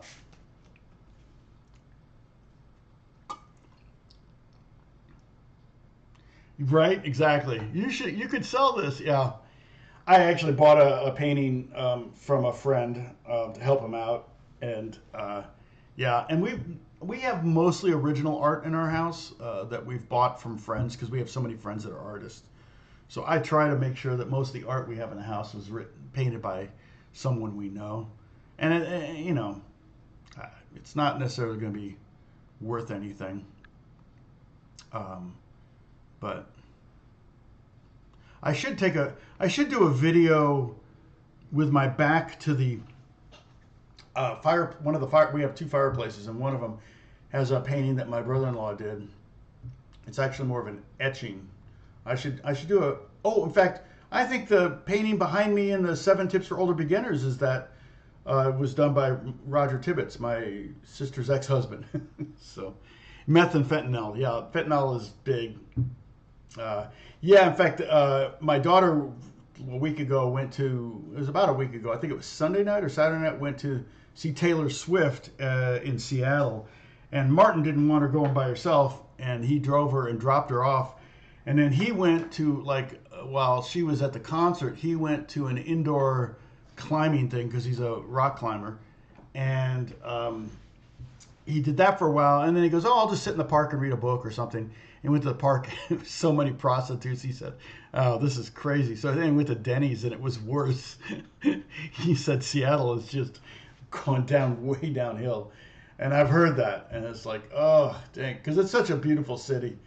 San Francisco, too. Both those cities, I love those cities. I don't think I could ever live there. They're both very expensive cities. But dang, yeah, they've gotten really bad. And I hear LA is getting all the Alaska homeless. They're flying all the homeless in Alaska down here for the winter. I'm like, really? Thanks for that. We already have enough. So, but yeah, it's kind of crazy. But yeah, drugs are a big part of it. For what Martin deals with, I think it's a lot of drugs. He couldn't really come up with a calculation, like what is the problem that most of the homeless have. A lot of it's mental, and so they have doctors that they make sure that they're taking the right meds that they're supposed to be taking if they're schizophrenic or something like that. So some of it's mental, some of it's drugs, some of it's alcohol, and like I said, some of it's like if you have a warrant out for your arrest, then people are just like that's their way of disappearing is to become homeless. Really hard to find a homeless person if they don't have a phone or they don't have an address or anything like that. So, but yeah, I bet you have stories. A lot of homeless people don't want help. Yeah, you're right. Yep. Well, a lot, here's the thing. I wrote a song about this back when, like in the 80s, when Beth and I had a band. And the lyric was one of the characters in the song was a homeless guy that was living in sleeping on a bench in Malibu, and it's like, look, I've got these multi-million-dollar views for free. I don't have to lift a finger, and all these people in all these houses, they're at work all day and they don't get home until 10 o'clock at night because they're working so hard to pay for their multi-million-dollar views. And he kind of felt this character, and again, this is a person I made up, so it's not necessarily, I'm not ascribing this to any person, but he was just kind of thought everybody was stupid for slaving all day just to have a house on a beach, because he's like, I can live at the beach for free. So, and then most homeless people, although if you are trying to stay disconnected, I imagine you can't get welfare, because to get welfare they have to know who you are and they have to have your social security number and everything like that. And so you would, if you're trying to stay out of, out of the limelight, not the limelight, but out of the sight of law enforcement, then you probably could not take welfare because then they could find you. So that's tough, to not have anything. But very rarely do the homeless ever ask for money in L.A. So I'm assuming somebody's giving them money. So they're getting money from somewhere, and a lot of them live in RVs. And you don't get an RV for free, but that's kind of the thing. And I'm sure that's everywhere. Particularly if it's going to get cold, you have a roof over your head. I mean, it's the tents and the business. Yeah, exactly. The classic story of the businessman and the fisherman. Where was it that I was at? It was not Jersey Mike's, the other one, Jimmy John's. They had a little poster on the wall, a little placard. It was basically about the fishermen in Mexico, right? It's like, oh, you should get more boats. Why? Well, that way you can make more money. Why? Well, that way you could buy a house and get a mansion and maybe have a business. Why? Well, then you can do that, and then you get so much money, then you can take vacations. Well, where? And he goes, like to this beautiful beach, like where I'm at. And he goes, well, that's what I already do. It's true. I mean, the beauty of that story, though, is the fisherman is actually contributing something, right? We all need, a lot of us, I love fish. I love particularly sushi.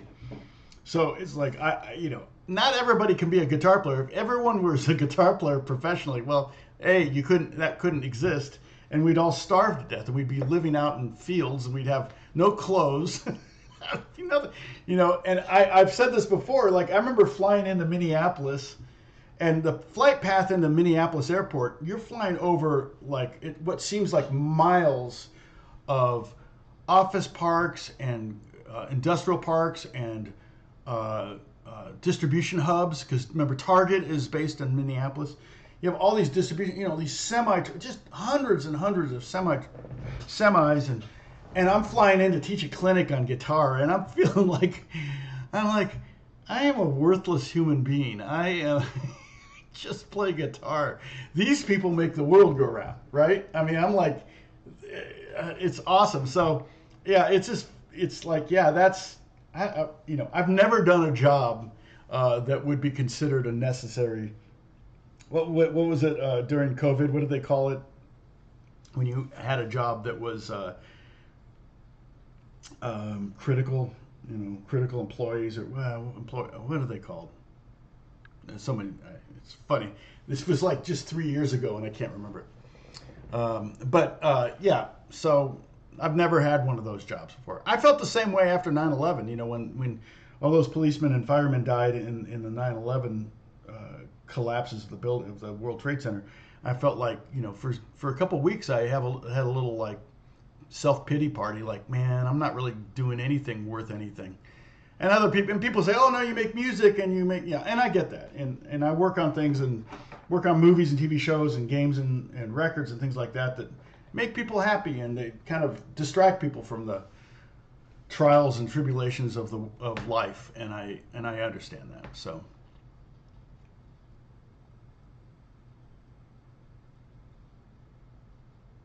yeah, essential, exactly. Now I didn't have to do that here. The good thing about LA is the LAPD never enforced any of the edicts. I walked everywhere without a mask. I didn't go into if business is all required with a mask. But I'm not going to wear a mask when I'm going for a walk by myself in a park. I went to parks. I never saw anyone get arrested or anything like that. LAPD were kind of like, yeah, whatever. That was kind of the thing for a while, but yeah, I don't remember anyone having to show their papers that they were essential worker. Thank you. That was what I was looking for. Yeah, the underpaid essential workers. Yep.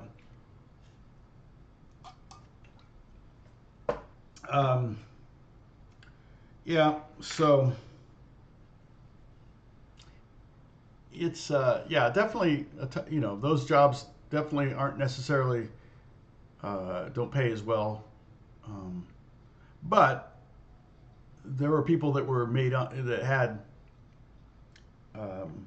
non-essential jobs, and they made a lot more money, but they didn't get paid anything because they weren't working, or the business went out, or they, I think about all the actors and people, touring musicians that sure they may have made decent money during, for a tour, especially if you calculate hourly wages, but you can't really do that because being on stage for an hour and making $1,000 isn't, it took you so many years to get to that point of nobody paying you, and that's, that's generally how it goes in the arts. But yeah, those people were basically out of work. So yep.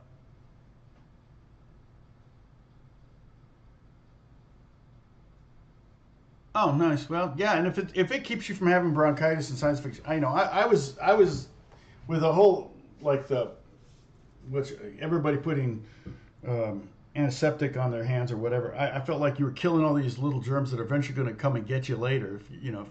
I'm not afraid of germs, but I get sinus infections every now and then. But I don't think I get those from other people. Those are I just get sinus infections. So I don't know if I'm getting them from somebody, but yeah. And if you want to wear a mask, that's totally fine. But I just never. I felt like I was suffocating when I would go for a walk in the heat. And, it's 100 degrees out and you're wearing a mask going for a jog. That just sounded dangerous to me. So,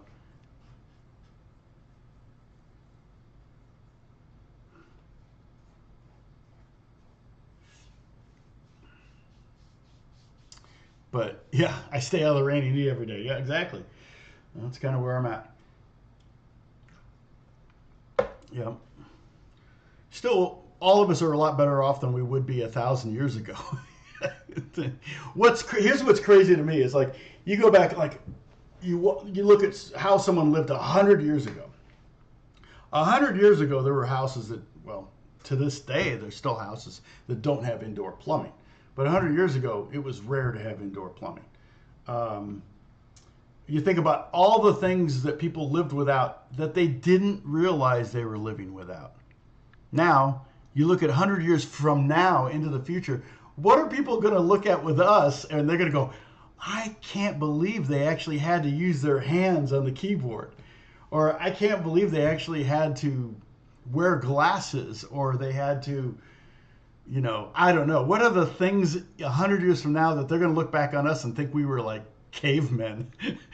That's what cracks me. It's like, that's what's amazing to me. I don't know what that's going to look like. Well, of course, I'm not going to be around to know that, but.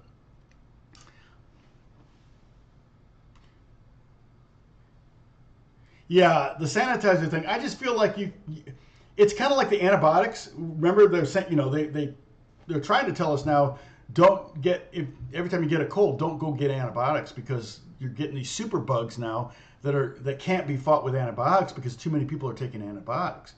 And I feel the same thing with hand sanitizer. It's like you're making these, by using hand sanitizer, you're making these germs stronger. The only germs that survive and get through the hand sanitizer are the ones that can really do some damage. And I'm like, so yeah, it could be some of that because we have a lot of dust in California. It's a very dusty here. So I do know that concept. When we have fires, I get a lot of stuff in my nose. And right when I wake up in the morning, I always like, whoo, But once I get going, once I'm up and at 'em, it's usually fine. Mount Everest, yeah. Yeah. So, Sam, what did Sam say? Oh, I think music is a super important job. Well, thank you, Sam. Well, and I agree. I think more important than listening to music in some ways is playing music. I think it's super. As a teacher, I think it's super therapeutic to be able to play something. It's good for your. Okay. I'll do this. I'm having to play this. My brain is having to read stuff like this for work, and on instruments that's for balalaika. I don't normally play balalaika, so I'm having to play balalaika and having to read these crazy things, and it's really good for my brain. So for me, it's therapeutic in the sense I think it's going to stave off Alzheimer's. They do say people that read music are less likely to get Alzheimer's. might be one of those things, a reason to learn to read music. Now, I get asked a lot, should I learn to read music as a guitar player? Hey, Aladdin. Much respect and regards from Montenegro. I've seen pictures of Montenegro. It looks gorgeous and very reasonable to travel to once you get there.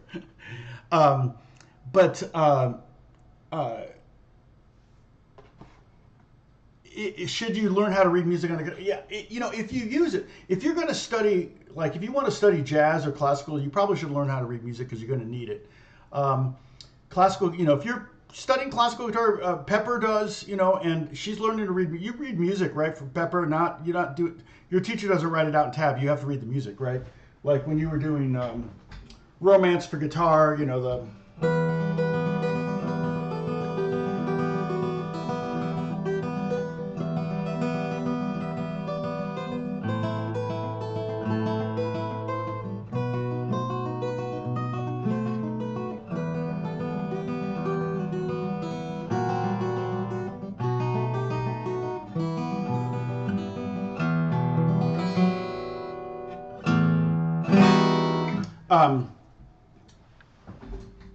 If you're studying classical guitar, it's always better, I think, to learn how to read music than to read the tab. There are a lot of classical guitar books now have tab.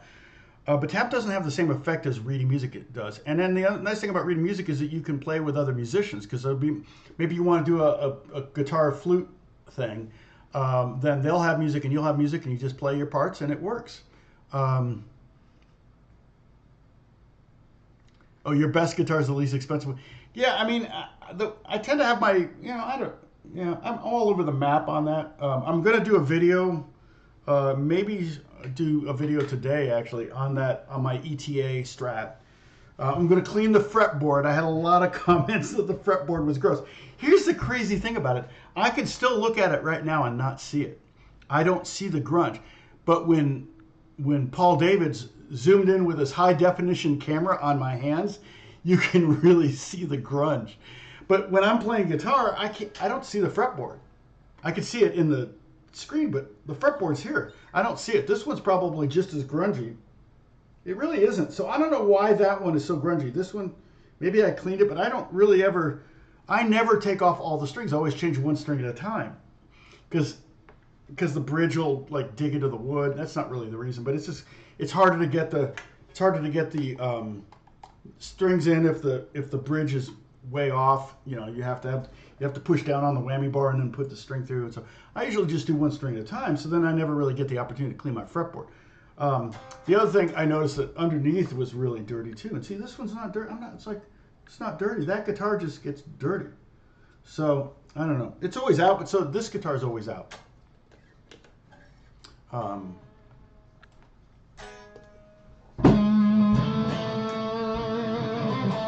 And we can talk about speed. I didn't really know what I was going to talk about today until I actually turned on the camera, to be honest. But I figured we got a lot of new viewers, and I thought it would be, I wanted to give you some maybe a little bit of wisdom nugget, a little bit of a pro guitar player secret kind of thing. When she said my room was messy, I said, well, stop looking at it. Yeah, exactly. Yeah, the comments are pretty funny on the Paul Davids. Most of them are they like they like me, they like my thinking, they like my attitude. That's most of them. It's pretty fun. And there's other patterns, besides 3s, 4s, and 5s and 6. Like you can do.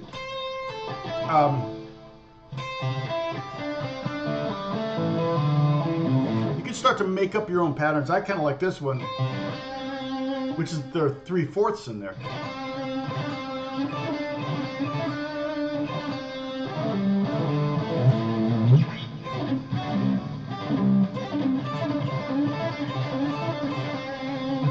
That's a bit of sweep picking.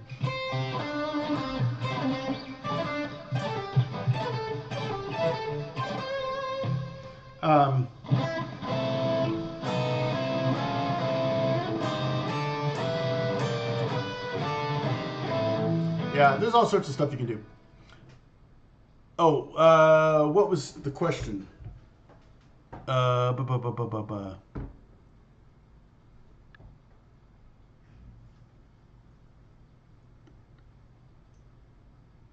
What was Mladen's question? I'm sorry. Awesome. Thank you. Hope you visit Montenegro. Which I really. Oh, okay. What was the question? Sorry, I got to. Thank you, Bruce. I got to scroll back up. Come on, let me scroll.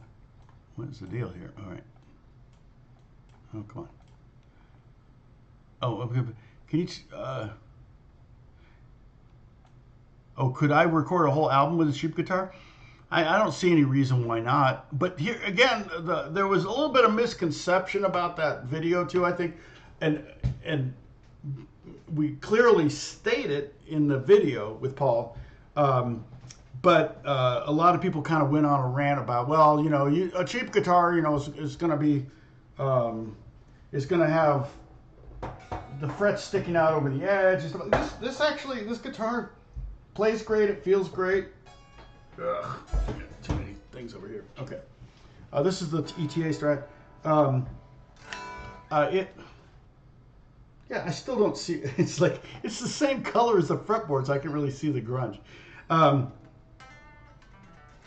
But I chose this guitar not because it was cheap, but because it had the sound that I wanted. It just happened to be cheap. So that's ultimately. And a lot of people also said, you know, well, you know, yeah, you're using the $99 guitar, but you're using hundreds of thousands of dollars of studio equipment. I'm like, oh, I don't have $100,000. No, not even close. In fact, I could have gotten that sound with GarageBand, which is a free software that comes with a Mac. Oh, well, you have to buy a Mac. Well, you have to have a computer anyway. Show me a house that doesn't have a computer. And many people have Macs. I mean, not everybody. I think it's 17% have Macs. But even with PCs, there's free softwares for, if you have a PC, I'm sure there's free DAWs that I think you can get Pro Tools for free that has built-in amps. I could get basically the same sound almost for free. I could go direct. You're still going to need an audio interface because you got to have something that turns, you know, analog into digital and then back again. So that's something you will have to buy. But I think M-Box makes a $200 one. So yeah, I mean, that was another one where it was like people were kind of getting snippy about that. Yeah, well, of course you get a great sound. No, yeah, it's it's just people are going to get snippy no matter what, right? That's just the way it is. So could I make a whole album with a cheap guitar? I could if it was what I was looking for. Would I intentionally do that? Probably not. I almost, if I'm going to sessions, I always take this guitar with me. I've used this on a lot of records. I've you know, I've done stuff with Tep. Now for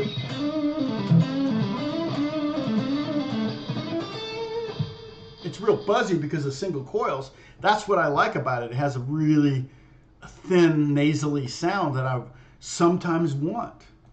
And so I think I have it here. Let me pull up the ETA sound. Now, because I did there are a couple songs that Justin did that I used this guitar on.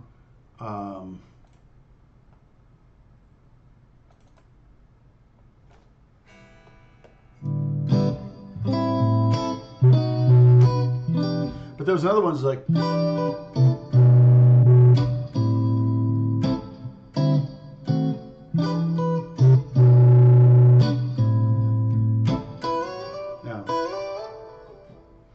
And I did that one at the same time. I think that was part of the same sit down where I was sitting down and working on, you know, a bunch of ideas for Justin, and that was another one that they wrote to. The same guitar, same vibe. I think it's in the documentary.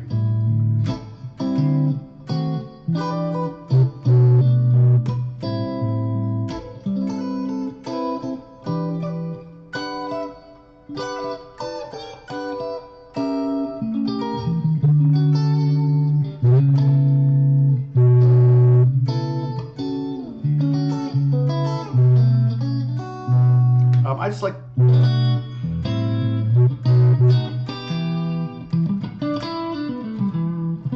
Like I said, it's got a really nasally sound, and the out of phase sounds are just really glassy.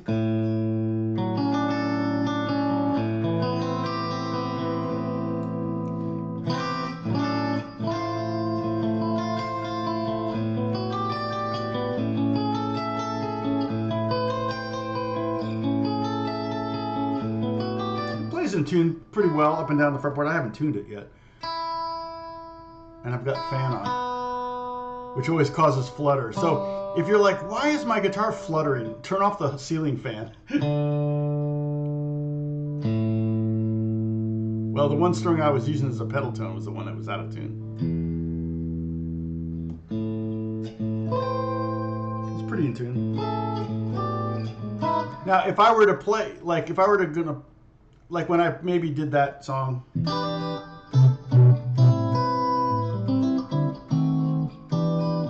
When I did that one, I probably went through the strings and kind of tuned them where they were, where I was playing. It's called temper tuning, basically. I'm tuning in the neighborhood that I'm going to play at. If I've got a written part that's like,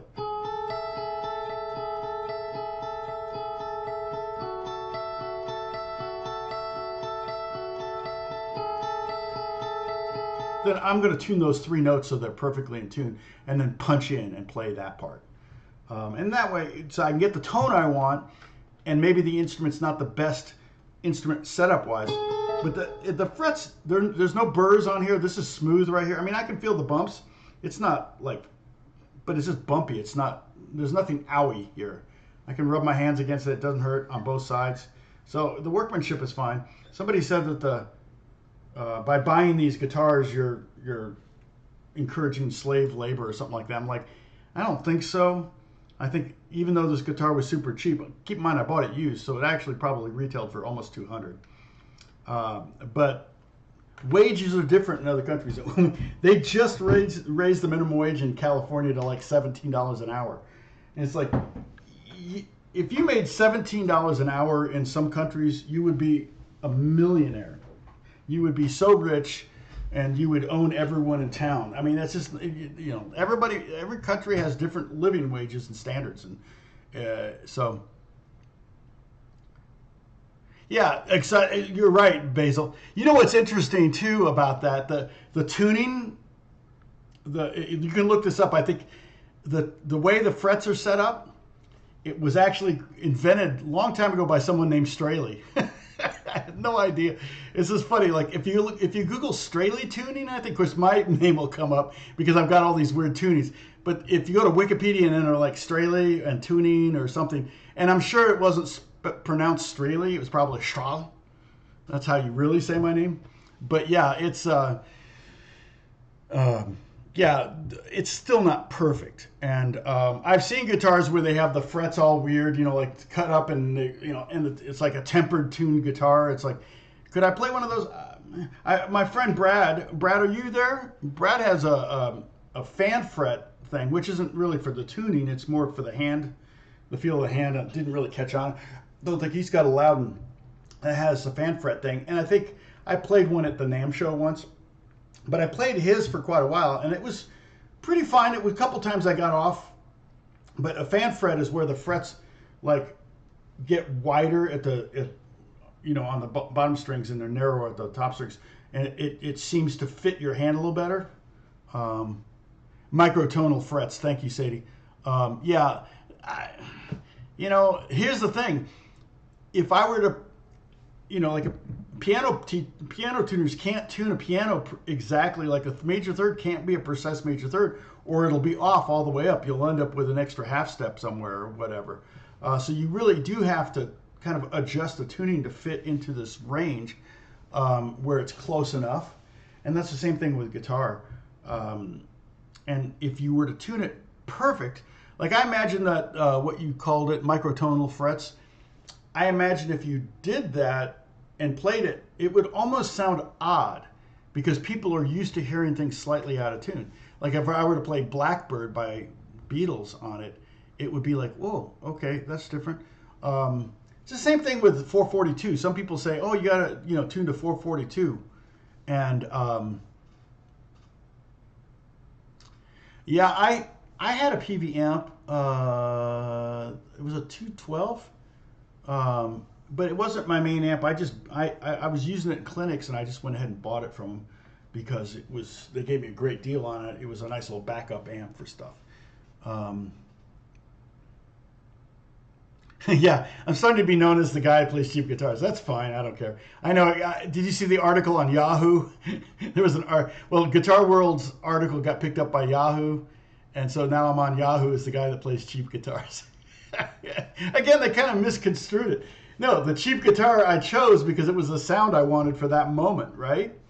It's like, normally I'm playing, but even like my 7-string Ibanez, I think I paid $400 for. It's like, I'm not, my fretless bass I paid $400 for. I'm not gonna spend $2,500 on a fretless bass when I only pick it up once a year.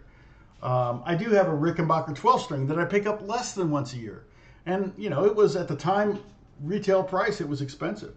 I think it was $880 or something like that, but I got it a long time ago. That was what they went for new.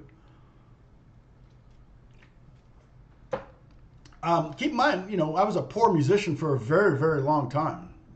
And then and very early I had a family, and feeding them took priority. So I kind of got used to kind of making do with whatever I had because my kids needed to eat, and I don't think having a, $40,000 vintage guitar would have made me more money at that point in my career. It might have, maybe somebody would have hired me because of the guitar, but that would have been one gig. How, you're going to pay me $1 million because I have a $40,000 guitar?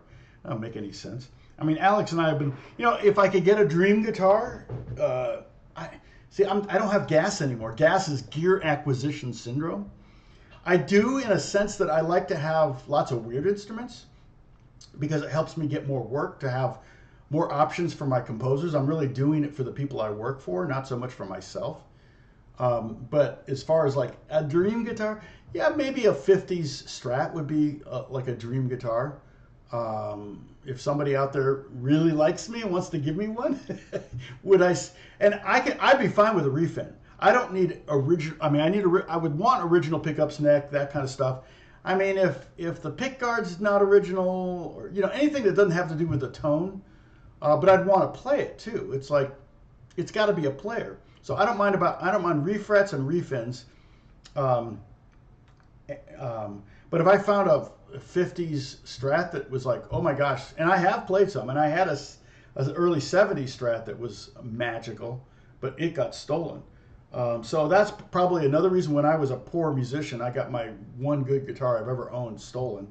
And I think that's part of the reason too why I'm like, I'll make do with whatever I've got and make it work. And I think that's been a big part of it. Hey, Kevin, what's going on? No, I think the Yamaha Pacificas are great.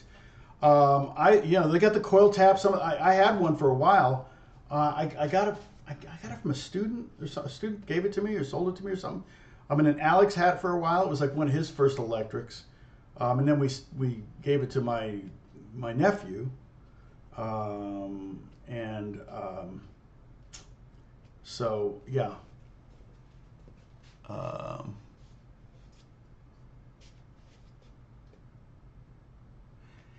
Oh yeah. And a Squire's a good starter. That's another question I get a lot. Like I find it's much harder to find a good cheap acoustic. My acoustics tend to be more high-end instruments because most cheap acoustics sound like toy guitars to me. But cheap electrics don't. The Yamaha is probably a little bit better than the Squier. It just depends. But again, the Yamahas, I don't see them as much. So if there was a Yamaha on the wall and it was a Strat single coils, because that's the sound, that's the vibe I like, then I might pick it up. But most Yamahas I see that are used hanging on the wall, cheap, the Pacificas, are humbuckers. So I don't play a lot of humbuckers. Actually, the Epiphone Gibson is actually single coil. Those are that my daughter did the design work on. But anyway, speaking of, I got to get to work. I've got some work coming at me this morning I got to start to deal with. So I'm going to play on I can't talk about it. It's so much stuff I have to. In fact, I just signed an NDA yesterday for another game that I'm working on. It's like, it's just funny how, like, oh, it's all hush hush. I'm like, why? But okay. I'm sure someone can explain it to me. But that's just kind of industry standard for games. But also sometimes I don't think they're going to make me sign an NDA on this TV show that I'm working on, but I'm not writing for it. I'm just playing instruments on it. So, yeah, Yamaha doesn't have the marketing. You're right. Yeah, they're just not as big, and they're just not as many out there. So, like when if you go to Guitar Center, you'll see 10 Squires for every one Yamaha used hanging on the used wall. So, yeah. But in fact, I bought 2 Squires from Pee Wee. It's so funny because yesterday, I saw him at church and Michiko said, "You got rid of those Squires?" Like, yeah. I think he wants them back. I'm like, yeah, I'm not giving them back. You can find more. They're cheap. You can find them all over the place. But Pee Wee's daughter, Judith Hill, is a big artist, and she learned on a Squire. In fact, I gave her first 2 guitar lessons. And now she's playing it. I gave her her first 2 guitar lessons, and now she's playing at Crossroads Festival here in Los Angeles in September. Crazy. She's one of the headliners. It's amazing. So, and it's a lineup. I mean, if you look at the lineup, I'm like, holy cow, there's so many great guitar players there. Hopefully she won't be self-conscious about that. She's actually getting really good. Judith Hill. She just got back from Europe. So if you're in Europe, she probably was near you. But you could look her up. She's kind of like funk, R&B, soul. She sang with Michael Jackson. She produced a record with Prince. She's done a lot of stuff. But yeah, you can check her out. She's great. So, and that's her parents playing with her. The bass player is her dad, and the keyboard player is her mom, and those are the keyboard player and bass player at my church. So that's who I get to play with most weekends when they're not touring. All right. Well, okay. I'm going to sign out. I'll see you all next Monday, I think, Lord willing. And God bless you all. Thank you for watching. Thanks for the support. I see you out there when you give me a little $2, $3, $10 tip. I see that. It's cool that you can do that now on videos. So people are starting to do that, which is really, to be honest, it's kind of huge. Because I do look at the analytics of videos, and if they're not making, if a certain genre of a video series is not bringing in any views, it's not making any money. So I don't, like my business of making music, I've got like 20 videos there. I have titles for 75 videos. And but it's hard to justify doing a video in that playlist when they're not even getting 1,000 views. So I'm giving away secrets in that playlist too. So thank you so much. Cheers, Sadie, Kevin.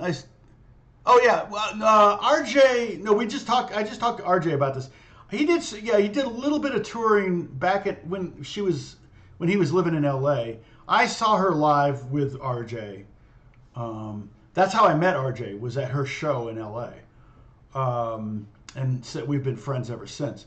But yeah, he hasn't toured with her in a long time. She does all her own guitar playing now. But back then she never even picked up a guitar. So yeah. Let's see. Korean made Squires. That's a good one. That's better than the Chinese one. This one is China. Yeah, crafted in China. So it's what it is. All right. I'll talk to you all later. God bless you. Take care. See you next Monday. Bye-bye.